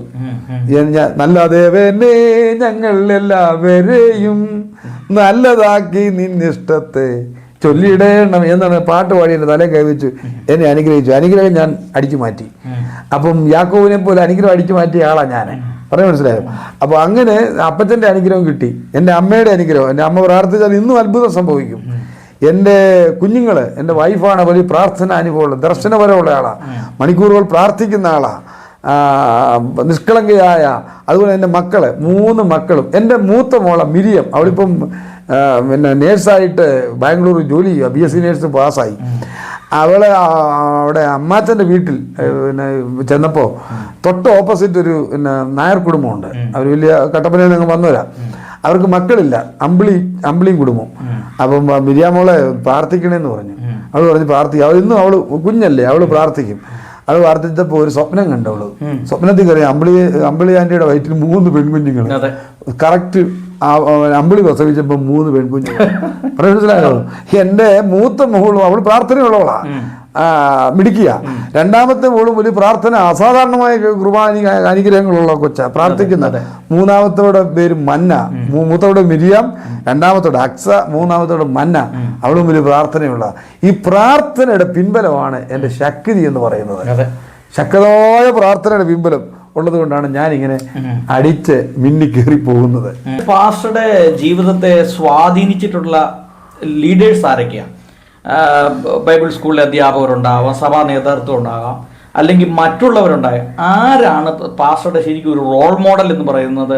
ചില ആളുകളുണ്ടല്ലോ, ചില ആളുകളുടെ സ്വഭാവം നമ്മൾ ഫോളോ ചെയ്യും, അവരുടെ പഠനം, പഠിപ്പിക്കൽ, അവരുടെ പ്രസംഗ രീതികൾ, അങ്ങനെ ജീവിതത്തെ സ്വാധീനിച്ചിട്ടുള്ള വ്യക്തികൾ ആരൊക്കെയാണ്? എൻ്റെ ജീവിതത്തെ ഏറ്റവും സ്വാധീനിച്ചിട്ടുള്ളത് എൻ്റെ അമ്മയാണ്. എൻ്റെ അമ്മ ഞാൻ പറയുന്നത് കന്യ മറിയം ആണെന്നാണ്. അത്രമാത്രം പ്രാർത്ഥിക്കുന്ന എൻ്റെ അമ്മ. അതിനപ്പുറത്ത് എനിക്ക് സ്വാധീനിച്ച ഒരാളെൻ്റെ ജീവിതത്തിലില്ല. പ്രാർത്ഥനാ വീരയായ മാതാവായിരുന്നു. അതുകൊണ്ട് എൻ്റെ വല്യപ്പച്ചൻ, 7 നേരം പ്രാർത്ഥിക്കുന്ന എൻ്റെ വല്യപ്പച്ചൻ, അതുപോലെ തന്നെ എൻ്റെ വൈഫിൻ്റെ പിതാവ്, അവരെല്ലാം പ്രാർത്ഥന വീരന്മാരായിരുന്നു. അവരാണ് കൂടുതൽ. പിന്നെ തോമസ് ലീഹായെ, അതുപോലെ തന്നെ സ്തേഫാനോസ് സഹത, മുട്ടുകുത്തി സ്തേഫാനോസ് സ്വർഗത്തിലേക്ക് 2 കൈകൾ ഉയർത്തി കല്ലെറിയുന്നവർക്ക് വേണ്ടി പ്രാർത്ഥിക്കുമ്പോൾ ആ സ്വർഗം തുറന്നിരിക്കുന്ന കാഴ്ച, പിതാവാ ദൈവത്തിൻ്റെ വലത്തുഭാഗത്ത് മശിഹ തമ്പുരാൻ എഴുന്നേറ്റ് നിൽക്കുന്ന ഈ മനോഹര കാഴ്ചയൊക്കെ എൻ്റെ ആ പടങ്ങളൊക്കെ എൻ്റെ മനസ്സിനെ സുവിശേഷീകരണത്തിലേക്ക് എന്നെ നയിച്ചിട്ടുണ്ട്. അതാണ് എന്നെ ഏറ്റവും കൂടുതൽ സ്വാധീനിച്ച. ഏറ്റവും അധികം ബഹുമാനിക്കുന്ന സഭാ ലീഡേഴ്സ് ആരൊക്കെയാണ്? സഭാ ലീഡേഴ്സ് എന്ന് പറഞ്ഞാൽ എനിക്ക് ഈ അത് ചിലപ്പോൾ എപ്പിസ്കോപ്പൽ ആവാം, അല്ലെങ്കിൽ പെന്തക്കോസ്ത് ആവാം, നല്ല ബഹുമാനിക്കുന്ന ആളുകളുണ്ട്. അല്ല, ഈ ക്രിസോസ്റ്റം തിരുമേനിയൊക്കെ ആയിട്ട് പാസ്റ്റർക്ക് നല്ല ബന്ധം. ഞാൻ ക്രിസോസ്റ്റം തിരുമേനിയെ വല്ലാതെ ബഹുമാനിക്കുന്ന ഒരാളാണ്. അതുപോലെ കർദിനാൾ ക്ലീമീസ് കാതോലിക്ക ബാവായെ എനിക്ക് വളരെ ഇഷ്ടമാണ്. ഡോക്ടർ KC ജോൺ എന്നെ എനിക്ക് വളരെ ഇഷ്ടമാണ്. ഏറ്റവും അധികം സ്നേഹിക്കുന്ന ഒരാളാണ്. 20 വർഷം 25 വർഷത്തെ 20 നൂറ്റാണ്ടുകളുടെ ക്രൈസ്തവ ചരിത്രം രചിച്ച ചരിത്രകാരനായ ബ്രദർ ജെസ്സി ദേവെ, അതുപോലെ തന്നെ ജോസ് പാറക്കടവ് സാർ, അങ്ങനെ നിരവധി ആളുകളുണ്ട് എന്നെ ഞാൻ ഏറ്റവും കൂടുതൽ സ്നേഹിക്കുകയും.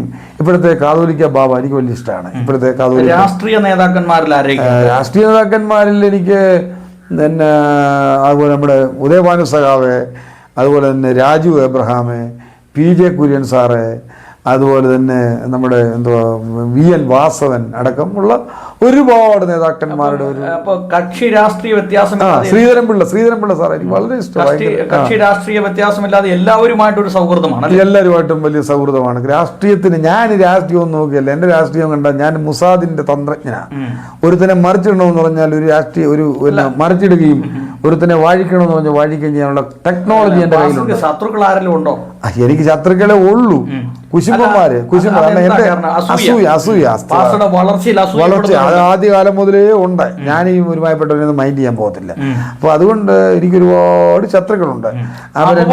പലരും പറഞ്ഞു വരുത്തുന്നുണ്ട്. എനിക്കെതിരെ വേറെ അപവാദമൊന്നും പറയാനൊക്കത്തില്ല. പിന്നെ എന്നെ കുറച്ച് സോഷ്യൽ മീഡിയയിൽ ഒരുത്തൻ ഞാൻ ഒരു ദിവസം നേരം വെളുത്ത് നോക്കിയപ്പോഴത്തേക്ക് ഒരുത്തൻ ബിഷപ്പ് എന്നെ റംബാച്ചനായി നിൽക്കുന്നു. ഞാൻ അറിഞ്ഞിട്ട് പോലും ഇല്ല. പിന്നെ ഒരു ദിവസം 2 ആഴ്ച കഴിഞ്ഞപ്പോൾ ഇതാ വൈറലായിരിക്കുന്നു, ബിഷപ്പായിരിക്കുന്നു. പിന്നെ നോക്കുമ്പോഴത്തേക്ക് ആർച്ച് ബിഷപ്പായി. ഇങ്ങനെയൊക്കെ ഉള്ളതല്ല. അല്ലാതെ ഈ ചൊറിയന്മാരല്ലാതെ എന്നെ കുറിച്ചൊന്നും പറയാനില്ലല്ലോ. ഇവർക്ക് ആള് നല്ല ചൂടനാണ്, തൻ്റെ അടിയാണ്, ദേഷ്യക്കാരനാണ്. ഒന്നാണ് ഞാൻ നെഗറ്റീവ് ഞാൻ മൈൻഡ് ചെയ്യത്തില്ല. നെഗറ്റീവ് ഞാൻ പോസിറ്റീവ് മൈൻഡുള്ള ആളാണ്. ഏത് നോ എന്ന് പറയുന്ന വിഷയം ഇപ്പോൾ ഒരു എന്നെ അസംബ്ലീസോട് ഒരു ദേവാലയം പണിയാൻ ഒക്കത്തില്ല, എന്നോട് പറഞ്ഞു നടക്കത്തില്ല എന്ന് പറഞ്ഞു. അവർ ആകുന്ന നോക്കി. ഞാൻ പറഞ്ഞു വരാൻ പറഞ്ഞു. ഞാൻ ഇവിടെ നിന്ന് പോയി. അവിടെ കളക്ടർ അന്ന് ദിവ്യയെ പിന്നെ ഉദയവാന സഭ അന്നേരെ വിളിച്ചു, ദിവ്യയെ വിളിച്ചു. അന്ന് തന്നെ പേപ്പർ മേടിച്ചെടുത്തു. ആ പള്ളി പണിത് കഴിഞ്ഞു. ഏതാ പിന്നെ വെള്ളക്കല്ലില്ലേ ആ ചേർത്തല ഒരുത്തൻ വന്നു. പിന്നെ അവന്റെ 35 ലക്ഷം രൂപ പാടിമണിൽ ഓർത്തഡോക്സ് സഭയുടെ സെക്രട്ടറിയോ ട്രസ്റ്റിയോ അയാൾ ഇവിടെ വന്ന് കാലെ പിടിച്ചു, അച്ചായ സഹായിക്കണം എന്ന് പറഞ്ഞ്. ചേർത്തല കോടതിയിൽ കേസ്, ഹൈക്കോടതി കേസ്. അയാൾ ഗുണ്ടകളെ വെച്ചു 25,000 രൂപ കൊടുത്ത്. അവിടെ ചെന്നപ്പോ അതിനേക്കാൾ വലിയ ഗുണ്ടയാ ഈ പൈസ തട്ടിയന്മാര്, ഭയങ്കരന്മാരാ. ഒന്നും ഒരു മുസ്ലിമും ഒന്നൊരു SNDP-കാരൻ്റെ സാർ, അവന്മാര് ഭയങ്കരന്മാരാ. അപ്പൊ എന്നോട് പറഞ്ഞു വെച്ചാൽ ഞാൻ പറഞ്ഞു ഞാൻ ശരിയാക്കി തരാമെന്ന് പറഞ്ഞു. ഞാൻ അവരെ ഇടപെട്ടുകൊണ്ട് വക്കീലിനെ വിളിച്ചു, അന്വേഷിച്ചു, ഇനി പ്രതികളെ നേരിട്ട് വിളിച്ചു, സംസാരിച്ചു, ധാരണയുണ്ടാക്കി, പ്രശ്നങ്ങൾ അവസാനിപ്പിച്ചു, കേസ് പിൻവലിപ്പിച്ചു, അയാൾക്ക് പൈസ മേടിച്ചു കൊടുത്തു. അവർ പ്രതികളും വാദികളും എന്നെ സൽക്കരിക്കേണ്ട രീതിയിൽ അവരുടെ പ്രശ്നം ഇപ്പൊ എന്നോടാ പറയുന്നത്. അങ്ങനെ ഏറ്റവും കീറാമുട്ടി പ്രശ്നങ്ങൾ ഞാൻ ഇടപെടും. ആ പ്രശ്നങ്ങൾ വളരെ ഈസി ആയിട്ട് പരിഹരിക്കും. ഇത് എന്റെ കഴിവല്ല, ദൈവം എന്റെ കൂടെ ഉള്ളതുകൊണ്ടാണ്. ദൈവത്തിന്റെ മഹാസഹായം എനിക്കുണ്ട്. ഈ പത്രം ഉണ്ടല്ലോ, ആനുകാലിക പ്രസിദ്ധീകരണം, അത് എത്രമാത്രം സമൂഹത്തിൽ സ്വാധീനം ചെലുത്തിയിട്ടുണ്ട്, പ്രത്യേകിച്ച് മാരാമൺ കൺവെൻഷൻ പോലുള്ള സ്ഥലങ്ങളിലും അതുപോലെ മറ്റ് പെന്റക്കോസ്റ്റൽ മേഖലകളിലൊക്കെ എത്രമാത്രം സ്വാധീനം ചെലുത്തിയിട്ടുണ്ട്? അതിന്റെ പ്രവർത്തനങ്ങളെ കുറിച്ചൊന്ന് പറയാം. 25 വർഷമായിട്ട് മാരാമൺ കൺവെൻഷൻ സ്പെഷ്യൽ പതിപ്പ് ഇറക്കുന്ന ആളാണ് ഞാൻ. 25 വർഷമായിട്ട്. പിന്നെ സിലോൺ പെന്തക്കോസ്ത് സഭയിൽ ആരെങ്കിലും പത്രം ഇറക്കുമോ? അവിടെ ഈ പ്രാവശ്യം കഴിഞ്ഞ പ്രാവശ്യം അവിടെ പിന്നെ എന്റെ സ്പെഷ്യൽ പതിപ്പ് ഇറങ്ങുന്നുണ്ട് സിലോൺ പെന്തക്കോസ്ത് സഭയിലെ. അത് പെന്തക്കോസ്ത് സഭകളുടെ ഏറ്റവും പ്രധാനമാണല്ലോ TPM. അതുപോലെ IPC ഈ പ്രാവശ്യം ഒറ്റ പത്രക്കാരെ അകത്ത് കിട്ടിയില്ല. 3 സപ്ലിമെന്റാണ് ഞാൻ ഇറക്കിയത്. 3 സപ്ലിമെന്റ്. മലങ്കര കത്തോലിക്ക സഭയുടെ അവിടെ അടൂർ നടന്ന പുനരൈക്യ സമ്മേളനം, കർദിനാൾ ബാവ ക്ലീമിസ് കാതോലിക്ക ബാബയുടെ നിർദ്ദേശപ്രകാരം ഞാൻ അവിടെ സ്പെഷ്യൽ ഇറക്കി. പോപ്പിന്റെ കാലം ചെയ്തപ്പോൾ എന്റെ സ്പെഷ്യൽ ഉണ്ടായിരുന്നു. വേണ്ട, നമ്മുടെ ഇപ്പോഴത്തെ യാക്കോബായ സഭയുടെ കാതോലിക്ക ബാബായെ നിയമിക്കുന്ന സമയത്ത് എന്റെ സ്പെഷ്യൽ പതിപ്പ് ഞാൻ അങ്ങനെ കാണിച്ചായിരുന്നല്ലോ. സ്പെഷ്യൽ പതിപ്പ് 25,000 കോപ്പി അവിടെ ഇറങ്ങിയത്. അത്ര മനോഹരമായി. അതുപോലെ തന്നെ ഓർത്തഡോക്സ്, യാക്കോബ, മർത്തോമ, കത്തോലിക്ക സഭകളുടെ ക്നാനായ മറ്റെല്ലാ XY എല്ലാ സഭകളുടെയും ചിലർ ചോദിക്കും, ഞാൻ തോമസ് പാസ്റ്റർ മർത്തോമക്കാരനാണോ? മർത്തോമ സഭയുടെ ഈ പത്രം കണ്ടിട്ടാ. വേറെ ആൾ ചോദിക്കും വെന്തിക്കോസ് ആണോ? വേറെ ആൾ ചോദിക്കും IPC ആണോ? വേറെ ആൾ ചോദിക്കും ക്നാനായ ആണോ? വേറെ ആൾ ചോദിക്കും യാക്കോബയാണോ? ഓർത്തഡോക്സ് ആണോ? എല്ലാ കാരണം ഓരോ പത്രം ഇറങ്ങുമ്പോൾ ഓരോ സ്റ്റൈലിൽ ഇറങ്ങുന്നത്. അപ്പം ഇങ്ങനെ വലിയ സ്വാധീനം പത്രലോകത്ത് സൃഷ്ടിക്കാനായിട്ട് ദൈവം എനിക്ക് അവസരങ്ങൾ ഒരുക്കി. ഇതെല്ലാം അത്ഭുതകരമായ അനുഭവമാണ്. പിന്നെ ഒരു പത്രത്തിലൂടെ ഞാൻ ആരെ കയറി അപമാനിക്കാൻ പോകത്തില്ല. എൻ്റെ പ്രസംഗം ബ്ലാക്ക് മെയിലിംഗ് ഇല്ല. അതിൻ്റെ പരിപാടി നമുക്ക് മറ്റുള്ളവരെ സഹായിക്കുക മാത്രമേ ചെയ്യത്തുള്ളൂ. ഞാൻ പ്രസംഗിക്കാൻ തുടങ്ങിയ കാലം മുതൽ ഒരു സമൂഹത്തെയും പ്രതിപക്ഷ ബഹുമാനത്തോടെ പ്രസംഗിക്കൂ, ഒരു സമൂഹത്തെയും ഞാൻ തേജോവധം ചെയ്ത് പള്ളിക്കാരെയും ചെയ്യത്തില്ല, സമുദായക്കാരെയും ചെയ്യത്തില്ല, മറ്റു മതങ്ങളെയും എന്നെ പ്രകോപിപ്പിക്കുന്ന ഒരു പ്രസംഗം ഞാൻ ചെയ്യാറില്ല. അങ്ങനെ ചെയ്ത ചരിത്രം എനിക്കില്ല. ഞാൻ എല്ലാവരെയും പ്ലീസ് ചെയ്തുകൊണ്ട് ബഹുമാനിച്ചോണ്ടുള്ള പ്രസംഗ ശൈലിയാണ് എൻ്റെ. പിന്നെ ഞാൻ എന്നെ പൂഴ്ത്തി പറയാനും പ്രസംഗത്തിൽ നോക്കത്തില്ല. പിന്നെ ഞാൻ ചെയ്ത വീര്യപ്രവൃത്തി അങ്ങനെയാണ്, ഞാൻ അങ്ങനെ ചെയ്തിങ്ങനെ, ഇതൊന്നും പറയാൻ എനിക്ക് സമയമില്ല. എനിക്ക് പ്രസന്റ് ചെയ്യേണ്ടത് കർത്താവായ യേശുക്രിസ്തു. യേശുക്രിസ്തുവിലൂടെ മനുഷ്യവർഗത്തിന് ലഭിച്ച രക്ഷാകരമായ പദ്ധതികൾ, ആ മനുഷ്യനെ ദൈവരാജ്യത്തിലെത്തിക്കാനുള്ള പ്രസംഗങ്ങളാണ് എൻ്റെ പ്രസംഗങ്ങൾ മുഴുവൻ. യേശുക്രിസ്തു ഇല്ലാത്തൊരു പ്രസംഗവും എനിക്കില്ല. പക്ഷേ ഈ പെന്തക്കോസ്റ്റൽ സഭകളെ കുറിച്ചൊന്ന് പറയാം. ഈ നാളുകളിൽ ഒരുപാട് സഭകൾ ഇങ്ങനെ കൂണുപോലെ മുളച്ചു വരുന്നുണ്ട്. അപ്പം ഈ സഭയിൽ ഒരു ഐക്യം, ഒരിക്കലും ഐക്യം ഉണ്ടാകാൻ പോകും. പെന്തക്കോസ്റ്റൽ സഭയിൽ ഒരു ഐക്യം ആവശ്യമല്ലേ? 25 ലക്ഷം പെന്തക്കോസുകാരൻ നമുക്ക് കേരളത്തിലുണ്ട്. ഒരു MP ഇല്ല, ഒരു MLA ഇല്ല, ഒരു മന്ത്രി ഇല്ല, ആരുമില്ല. അപ്പം ഇത്തരത്തിലൊരു സാഹചര്യം 25 ലക്ഷം പെന്തക്കോസുകാർക്ക് ഒരു ഐക്യതയോടെ നിന്നാൽ പല കാര്യങ്ങളും നമുക്ക് സർക്കാരിൽ നിന്ന് വാങ്ങിച്ചെടുക്കാനും നമുക്ക് ലോക്സഭയിലേക്ക് പോലും പ്രതിനിധികളെ അയക്കാനൊക്കെ സാധിക്കില്ലേ? എന്താ അങ്ങനെ ഒരു കാര്യത്തെക്കുറിച്ച് ചിന്തിച്ചിട്ടുണ്ടോ? അതിന്റെ വല്ല പ്രവർത്തനങ്ങൾ പാസ്റ്ററിന് മുമ്പ് ചെയ്തിട്ടുണ്ടോ, ചെയ്ത് പരാജയപ്പെട്ടിട്ടുണ്ടോ? പെന്തക്കോസ് സഭയ്ക്ക് ഒരു ഐക്യം, ആദ്യമായിട്ട് പെന്തക്കോസ് സഭയുടെ ഒരു ഐക്യവേദി ഉണ്ടാകുന്നത് പാസ്റ്റർ TS എബ്രഹാമിന്റെയും ON രാജകുട്ടി പാസ്റ്ററുടെയും നേതൃത്വത്തിലാണ്. നീ സ്വതന്ത്ര സഭകളെ ഇവർ കൂട്ടിട്ടില്ല. സ്വതന്ത്ര സഭയിലെ ഒരു അപ്പച്ചൻ എന്നെ പറഞ്ഞു, എൻ്റെ പൊന്നു പാസ്റ്ററെ, ഞങ്ങളെ ഒന്നും ഉൾപ്പെടുത്തിയിട്ടില്ല. ഈ സ്വതന്ത്ര സഭകളാണല്ലോ നേരെ 50%. 25 ലക്ഷം ഉണ്ടെങ്കിൽ 12 ലക്ഷം സ്വതന്ത്രന്മാരാണ്. അപ്പോൾ സ്വതന്ത്രന്മാരുടെ ലെവലിൽ ചില്ലറ ഉള്ളതും സാഹിബിന്റെ സഹായം അവർക്ക് കൂടുതലും. അപ്പോൾ അത് എന്നോട് പറഞ്ഞു, ഒരു സഹായിക്കണമെന്ന് പറഞ്ഞു. അന്ന് ഞാൻ കൗൺസിൽ ഓഫ് പെന്തക്കോസ്റ്റൽ ചർച്ചസ് എന്ന് പറഞ്ഞൊരു സംഘടന ഒരു രൂപം കൊടുത്തു. അത് വളരെ മുമ്പോട്ട് വലിയ കുതിച്ചു, ഭയങ്കര മുന്നേറ്റമായി. അതിന്റെ ആദ്യത്തെ യോഗത്തിന്റെ അധ്യക്ഷനും മീഡിയയുടെ ചുമതലയൊക്കെ എനിക്കായിരുന്നു. അന്താരാഷ്ട്ര പത്രങ്ങൾ വരെ അത് കവർ ചെയ്ത ഒരു സംഭവം ഉണ്ട്. പക്ഷേ ഇതൊന്നും നിലനിന്ന് പോയിട്ടില്ല. ഇതെല്ലാം ഒന്നാമത് 25 ലക്ഷം ഉണ്ടെന്ന് സാറ് പറഞ്ഞാൽ 25 ലക്ഷം എങ്ങനെ വരുന്നത്? ഇപ്പൊ മർത്തോമക്കാർ എത്ര പേരുണ്ട്? മർത്തോമക്കാർ എത്ര വേണം? അത് ചുമ്മാ എല്ലാ സഭയുടെ കൂടി 25 ഇല്ല. 25 എന്നൊക്കെ നമ്മുടെ ആളുകൾ, ഞാൻ ഉൾപ്പെടെയുള്ളവരങ്ങ് ആശ്വാസം കൊണ്ട് പറയുന്നത്. 25 നല്ല ഇപ്പൊ തന്നെ 1.25 ലക്ഷം ബന്ധുക്കോസുകാരുണ്ട് പത്തനംതിട്ടയിൽ. ഇപ്പൊ 2.5 ലക്ഷം ബന്ധുക്കോസുകാരുണ്ട് ട്രിവാൻഡ്രത്ത്. അപ്പൊ അങ്ങനെ വെച്ച് നോക്കുമ്പോൾ 25 ഇല്ലെങ്കിലും ഏതാണ്ടൊക്കെ അടുത്ത് വരും. ഈ പെന്തക്കോസ് സഭകൾ വാളെടുത്തതെല്ലാം വെളിച്ചപ്പാടാണ്. ഇന്ന് മിക്കവാറും കള്ളാസൂരി സംഘടനകളാണ് എല്ലാം. ഇവരെല്ലാം ഒരു തിരഞ്ഞെടുക്കാണ്. ഇവരെല്ലാം പോയി രാഷ്ട്രീയക്കാരുടെ 3 പാർട്ടിക്കാരുടെ ഇന്ന് കാശ് മേടിക്കും. സംഘടന ഉണ്ടാക്കുന്നുണ്ട് ഇവന്മാർക്ക് ഏതെങ്കിലും ചെയർമാനോ ട്രസ്റ്റിയോ സെക്രട്ടറിയോ ഏതെങ്കിലും ബോർഡ് വെച്ച ഈ ലൈറ്റിട്ട വണ്ടിയെ പോകാൻ വേണ്ടി, ലൈറ്റിട്ട വണ്ടി കിട്ടത്തില്ല, പോട്ടെ, ഒരു ബോർഡ് ഏതെങ്കിലും ഒരു ബോർഡിന്റെ അംഗമാകാൻ വേണ്ടിയുള്ള കളികൾ. അല്ലാതെ പെന്തക്കോസുകാരോട് യാതൊരു സ്നേഹവും പുലർത്തിയല്ല ഇവർ സംഘടന ഉണ്ടാക്കിയിരിക്കുന്നത്. ഇവരെല്ലാം ആള് കളിക്കാൻ വേണ്ടിയുള്ള സംഘടന. ഈ പെന്തക്കോസ് സഭയിൽ ഐക്യം ഉണ്ടാകാൻ പോകുന്നത്. അങ്ങനെയാണെങ്കിൽ 1 ലക്ഷം പെന്തക്കോസ് സഭ ഇവിടെ ഉണ്ടാകത്തില്ലല്ലോ. അച്ചായന്റെ സഭ, അമ്മാമ്മയുടെ സഭ, കൊച്ചമ്മയുടെ സഭ, നാത്തൂന്റെ സഭ, എന്നാ പൗലോസ്, പിന്നെ ആരുടെ എല്ലാം പേരില്ല, അപ്പല്ലോസിന്റെ സഭ, കേഫാവിന്റെ സഭ, പൗലോസിന്റെ സഭ, തോമാസിന്റെ സഭ, അന്ത്രയോസിന്റെ സഭ, ലൂക്കോസിന്റെ സഭ, അമ്മച്ചിയുടെ സഭ, അപ്പച്ചന്റെ സഭ, ചേട്ടന്റെ സഭ, അനിയന്റെ സഭ, എങ്ങനെ എത്ര സഭയുണ്ട്? അപ്പം ഇതൊന്നും പരസ്പരം യോജിപ്പ് ഇല്ല, യോജിക്കാനായിട്ട് പോകുന്നില്ല. കാരണം ഇവർക്കെല്ലാം അധികാരമാണ്. ഇവരെല്ലാം ഇങ്ങനെ അധികാര ശ്രേണിയിലിരുന്ന് ഏതാണ്ട് വലിയ ആനയാണെന്ന്. ഒരു സൈസ് പിന്നെ ഒരു സൈസ് പക്ഷിയുണ്ടല്ലോ, അത് പക്ഷി കാണുമ്പോൾ അതിന്റെ വിചാരം ഈ ഞാൻ എൻ്റെ തോലാട്ടുമ്പോൾ ഈ രാജ്യം മുഴുവൻ ഇങ്ങനെ ഇളകുമെന്ന് ഒരു ചുക്കും നടക്കത്തില്ല. ഈ നേതാക്കന്മാരെന്ന് പറഞ്ഞാൽ ആരും വോട്ട് ചെയ്യത്തില്ല. വിശ്വാസികളെല്ലാം പ്രബുദ്ധരാ. അവരെ കാണേണ്ട രീതിയിൽ കണ്ട് അവരോട് സംസാരിച്ചെങ്കിൽ മാത്രമേ, അല്ല ഒരു നേതാവും ബന്ധുക്കോ സംഘടനകളൊന്നും പറഞ്ഞാൽ ഒരു വോട്ടും വീഴത്തില്ല. ഇതിനെയൊക്കെ കൃത്യമായി പരിശീലിച്ച് അനുഭവം സമ്പത്ത് 30 വർഷമായിട്ടുള്ള ആളാണ് ഞാൻ. അതുകൊണ്ടാണ് പറഞ്ഞ് ഇവരൊന്നും വിചാരിച്ച ഒന്നും നടക്കത്തില്ലെന്ന്. പാസ്റ്റർക്ക് എന്താണ് ഈ പെന്തക്കോസ്റ്റൽ സഭകളോടും അതുപോലെ പുതുതായിട്ട് സുവിശേഷ വേലയിൽ ഇറങ്ങുന്ന ആളുകളോട് ഒരു സന്ദേശം പറയാനായിട്ട്? ഒരു ഏരിയയിൽ എത്ര സഭയുണ്ട്? ഒരു സഭ പോരെ. ഒരു കിലോമീറ്ററിനുള്ളിൽ 12 സഭ, 15 സഭ. ഏതെങ്കിലും യാക്കോക്കാരന് 15 പള്ളിയുണ്ടോ? ഏതെങ്കിലും മർത്തോമക്കാരനുണ്ടോ? ഏതെങ്കിലും CSIക്കാരനുണ്ടോ? വേണ്ട. ദി പെന്തക്കോസ്റ്റ് മിഷനിൽ അവരെന്തൊരു മാതൃകയാണ് കാണിക്കുന്നത്. ഒരു പ്രാർത്ഥനാ ജീവിതമുള്ള ആളുകളാണ് അവര്. ഒരു സഭ കഴിഞ്ഞാൽ പിന്നെ വേറെ ദൂരത്താണ് അവരുടെ സഭ. തിയോളജിയിൽ അവർക്ക് വ്യത്യാസമുണ്ട്, പക്ഷെ അവർ വളരെ ദൂരത്താണ്. ബ്രദറൻകാരും ആ ഒരു ശൈലി സ്വീകരിച്ചിട്ടുണ്ട്. എന്തുകൊണ്ട് പെന്തിക്കോസുകാർക്ക് ആ ശൈലി സ്വീകരിക്കാൻ കഴിയാത്തത്? അപ്പം വാളെടുത്തവനല്ല വെളിച്ചപ്പാട്, റബ്ബർ വെറ്റി ക്ഷീണം വന്നാൽ അവൻ ഉദ്ദേശി, വാളെടുത്തവനല്ല ഉപദേശി, വേദോസം എടുത്ത് കക്ഷത്തിൽ വെച്ചോണ്ടെങ്കിൽ നടക്കുക. ഇവൻ ഒരു മനുഷ്യനോട് സുവിശേഷം പറയുമോ? ഒരു പാപിയോട് യേശുവിനെ കുറിച്ച് പറയുമോ? ഇവൻ ഒന്നും ചെയ്യത്തില്ല. ചുമ്മാ ഈ കള്ളന്മാർക്ക് കഞ്ഞി വെക്കുന്നവരാണ് കൂടുതലും ആളുകൾ.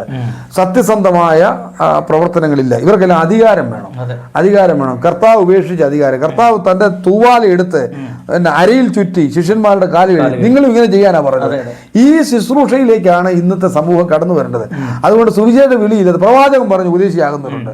ബൈബിൾ സ്കൂളുകൾക്ക് ബിസിനസ് സ്ഥാപനങ്ങളായി മാറുക. ബിസിനസ് സ്ഥാപനം എന്ന് പറയാൻ ഒക്കത്തില്ല. ബ്ലേഡ് വാങ്ങിക്ക് ആളുകളിൽ നിന്ന് ഒരു കുട്ടിക്ക് വേണ്ടി 50 പേരിൽ നിന്ന് പൈസ പിരിക്കുന്നത്. അപ്പൊ ഇതൊക്കെ തട്ടിപ്പല്ലേ? ഇപ്പൊ അനാഥശാല എന്നൊക്കെ പറഞ്ഞും വൃദ്ധമന്ദിരം എന്നൊക്കെ പറഞ്ഞ് തട്ടിപ്പ് നടത്തുന്നുണ്ട്. എനിക്ക് എന്തെല്ലാം പരിപാടി ചെയ്യാമായിരുന്നു, ഞാനിതൊന്നും പോയില്ല. കാരണം അതൊന്നും ശരിയല്ല, ശരിയല്ലാത്ത പരിപാടി. ദൈവം നമ്മളെ പോറ്റാനും പുലർത്താനും മതിയായവനാ. അതുപോലെ തന്നെ സുവിശേഷ വേലയ്ക്ക് ദൈവത്തിന് നിയോഗമുള്ളവരെ വേലയ്ക്കിറങ്ങാവും. ഇത് ചുമ്മാതെ കിതാബ് എടുത്തുകൊണ്ട് രാവിലെ അവരെല്ലാം പട്ടം കൊടുക്കുക. സെൻട്രൽ പാസ്റ്റർക്ക് 1 ലക്ഷം രൂപ കൊടുത്താൽ അവന് സഭ കിട്ടും. നേതാവിന് കൊണ്ട് 5 ലക്ഷം രൂപ കൊടുത്താൽ അവന് വലിയ സഭ കിട്ടും. അപ്പം ഇതിനൊന്നും ഒരു സിസ്റ്റവും ഇല്ല, ഒരു സംവിധാനവും ഇല്ല. ഇത് പെന്തിക്കോസുകാരുടെ കാര്യം മാത്രമല്ല, ഇപ്പം പള്ളിയിലും ഇങ്ങനെയൊക്കെ തന്നെ ആയിരിക്കുക. കള്ളന്മാരും കൊള്ളക്കാരും ഒക്കെയാണ് ഇപ്പം സുവിശേഷ സമാജത്തിന്റെ തലപ്പത്തിരിക്കുന്നത്. ഒരു ജ്ഞാനായ സമുദായത്തിന്റെ സുവിശേഷ സമാജത്തിന്റെ തലപ്പത്തിരിക്കുന്നവൻ ബ്ലേഡ് കച്ചവടം നടത്തുന്നവനാ.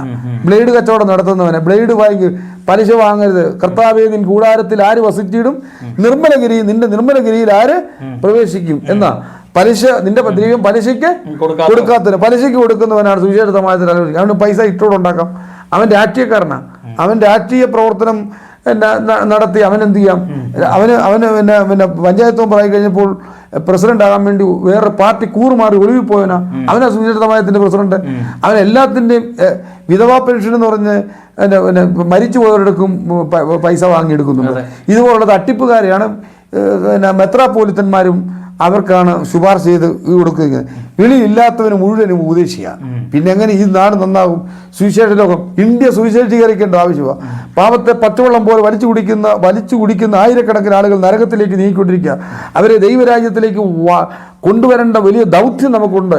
ആ ദൗത്യത്തിന് വേണ്ടി ഇറങ്ങേണ്ട നേതാക്കന്മാർ മാന്യതയും വേഗത്തിൽ ആരുടെ മേലും കൈവെക്കൽ എന്നല്ല എഴുതിയിരിക്കുന്നത്. ഇവരെല്ലാം വേഗത്തിൽ കൈവച്ചങ്ങ് ശുശ്രൂഷ കൊടുക്കുക. ഇവൻ എന്തോ പറയുന്നത്, ഏതാ പറയുന്നത്?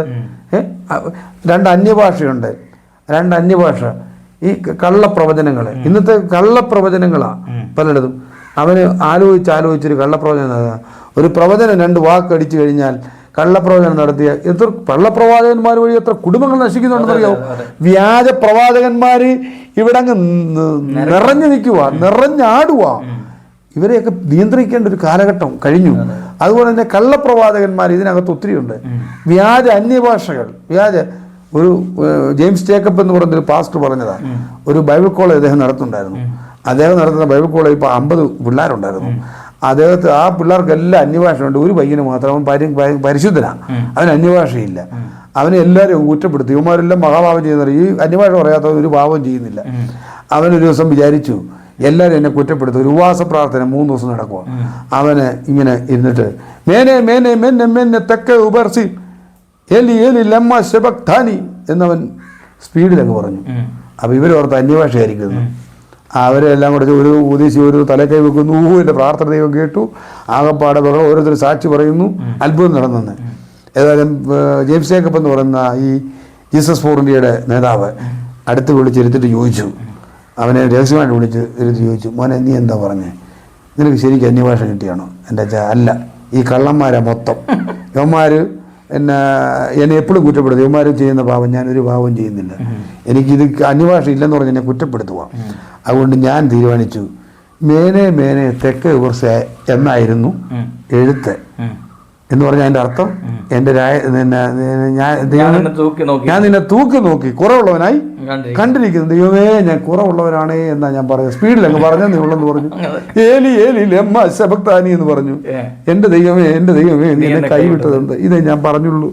അവൻ പറഞ്ഞു, നീ ഇങ്ങനെ പറയല്ലേ, നീ ഉള്ള കിട്ടിയ കൃപ ഉപയോഗിച്ചാൽ മതിയെന്ന് പുള്ളി പറഞ്ഞു. അപ്പൊ ഇപ്പോഴത്തെ അന്യഭാഷ മനസ്സിലായല്ലോ. ഇപ്പോഴത്തെ പ്രവചനമോ വട്ടം ചുറ്റി വട്ടം കെട്ടി വട്ടം കെട്ടി വട്ടം കെട്ടി ചുറ്റിക്കെട്ടുന്ന സകല പോരാട്ടങ്ങളും അതിൻ്റെ ബന്ധനങ്ങളും കെടുതികളും എന്ന് പറഞ്ഞ ആളുകളായിട്ട് വരട്ടി കാശടിച്ച് മാറ്റുക. മനസ്സിലാകുന്നുണ്ടോ? നല്ല വചനം അരുളപ്പാട്, നല്ല വചനം പ്രസംഗിക്കാൻ ആളില്ല. ഇതാണ് ഇന്നത്തെ സ്ഥിതി. ഓക്കെ. അപ്പം ഇനി എന്തെങ്കിലും പാസ്റ്ററുടെ ജീവിതാനുഭവവുമായി ബന്ധപ്പെട്ട് പൊതുജനം അറിയണം എന്ന് ആഗ്രഹിക്കുന്ന കാര്യങ്ങളുണ്ടോ? നമ്മൾ സമൂഹത്തിൽ ജീവിക്കുമ്പോൾ ദൈവത്തെ മുൻനിർത്തി ജീവിക്കുക, ദൈവത്തോടൊന്നിച്ച് യാത്ര ചെയ്യുക, മറ്റുള്ളവർക്ക് നന്മ ചെയ്യുക, മറ്റുള്ളവരെ ഉപദ്രവിക്കാതിരിക്കുക, മറ്റുള്ളവരെ ചെറുതാക്കാൻ ശ്രമിക്കാതിരിക്കുക. വൈറലെല്ലാം റിയലല്ല. ആ വലിയ രഹസ്യം നാം മറന്നു പോകരുത്.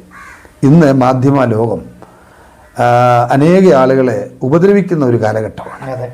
പ്രത്യേകിച്ച് സോഷ്യൽ മീഡിയ ഇന്ന് മനുഷ്യനെ ആക്രമിക്കുന്ന ഒരു കാലഘട്ടമാണ്. ഈ കാലഘട്ടത്തിൽ നമ്മൾ നേരാവണ്ണം സത്യസന്ധമായി ദൈവത്തെ പ്രസാദിപ്പിച്ച്, മറ്റുള്ളവർക്ക് ഗുണം ചെയ്ത്, ദൈവത്തെ പ്രസാദിപ്പിച്ച്, ഭയഭക്തരായി, പ്രാർത്ഥനാ ജീവിതമുള്ളവരായി, ദൈവസന്നിധിയിൽ കണ്ണീര് ഒഴുക്കി ജീവിക്കുന്നവരായി, താഴ്മയോടും വിനയത്തോടും സൗമ്യതയോടും പ്രാർത്ഥനാ ജീവിതത്തോടും വിശ്വാസത്തോടും നെഗറ്റീവ് മൈൻഡുകളെല്ലാം മാറ്റി എൻ്റെ ദൈവത്താൽ അസാധ്യമായിട്ടൊന്നുമില്ല, എൻ്റെ ദൈവം എൻ്റെ ജീവിതത്തിൽ അത്ഭുതം പ്രവർത്തിക്കും എന്ന വിശ്വാസത്തോടെ ജീവിതം മുൻപോട്ട് നയിക്കാം. അതിന് നമ്മൾ എല്ലാവരെയും കർത്താവ് സഹായിക്കട്ടെ.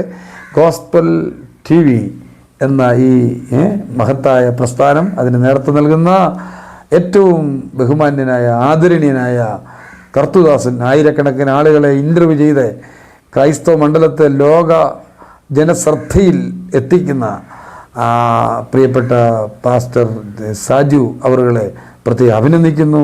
ദൈവം ധാരാളം അനുഗ്രഹിക്കട്ടെ. ആയുസ് കൊണ്ടും ആരോഗ്യം കൊണ്ടും സൗഖ്യം കൊണ്ടും സമാധാനം കൊണ്ടും ഉയരത്തിലെ ശക്തി കൊണ്ടും ദൈവം അങ്ങേ അലങ്കരിക്കട്ടെ എന്ന് പ്രാർത്ഥിക്കുന്നു. പ്രാർത്ഥിച്ചു. ഞങ്ങളുടെ സ്വർഗീയ പിതാവേ, ഞങ്ങൾക്ക് ഒരുമിച്ച് എന്ന കൂട്ടായ്മയ്ക്കായി സ്തോത്രം. നിൻ്റെ ദാസൻ വളരെ ദീർഘദൂരം അടിമാലിയിൽ നിന്ന് യാത്ര ചെയ്ത് ഇവിടെ എത്തി ഞങ്ങൾക്ക് ഒരുമിച്ച് ഈ ശുശ്രൂഷയിൽ പങ്കുചേരുവാൻ ദൈവം അവസരമൊരുക്കി. ഇത് ആയിരങ്ങൾക്ക് പ്രയോജനമാക്കണമേ. നിൻ്റെ മകനെയും കുടുംബത്തെ അനുഗ്രഹിക്കണമേ. ഞങ്ങളെല്ലാവരുടെ മേലും ഇത് കേൾക്കുന്നവരുടെ മേലും നിൻ്റെ കൃപ പകരണം. ഒരുമിച്ച് സഹായിക്കണം, അനുഗ്രഹിക്കണം, അത്ഭുതം പ്രവർത്തിക്കണം. യേശുക്രിസ്തുവിൻ നാമത്തിൽ പ്രാർത്ഥിക്കുന്നു. കൃപയുടെ കേൾക്കണം സ്വർഗീയ നല്ല പിതാവേ. ആമേൻ.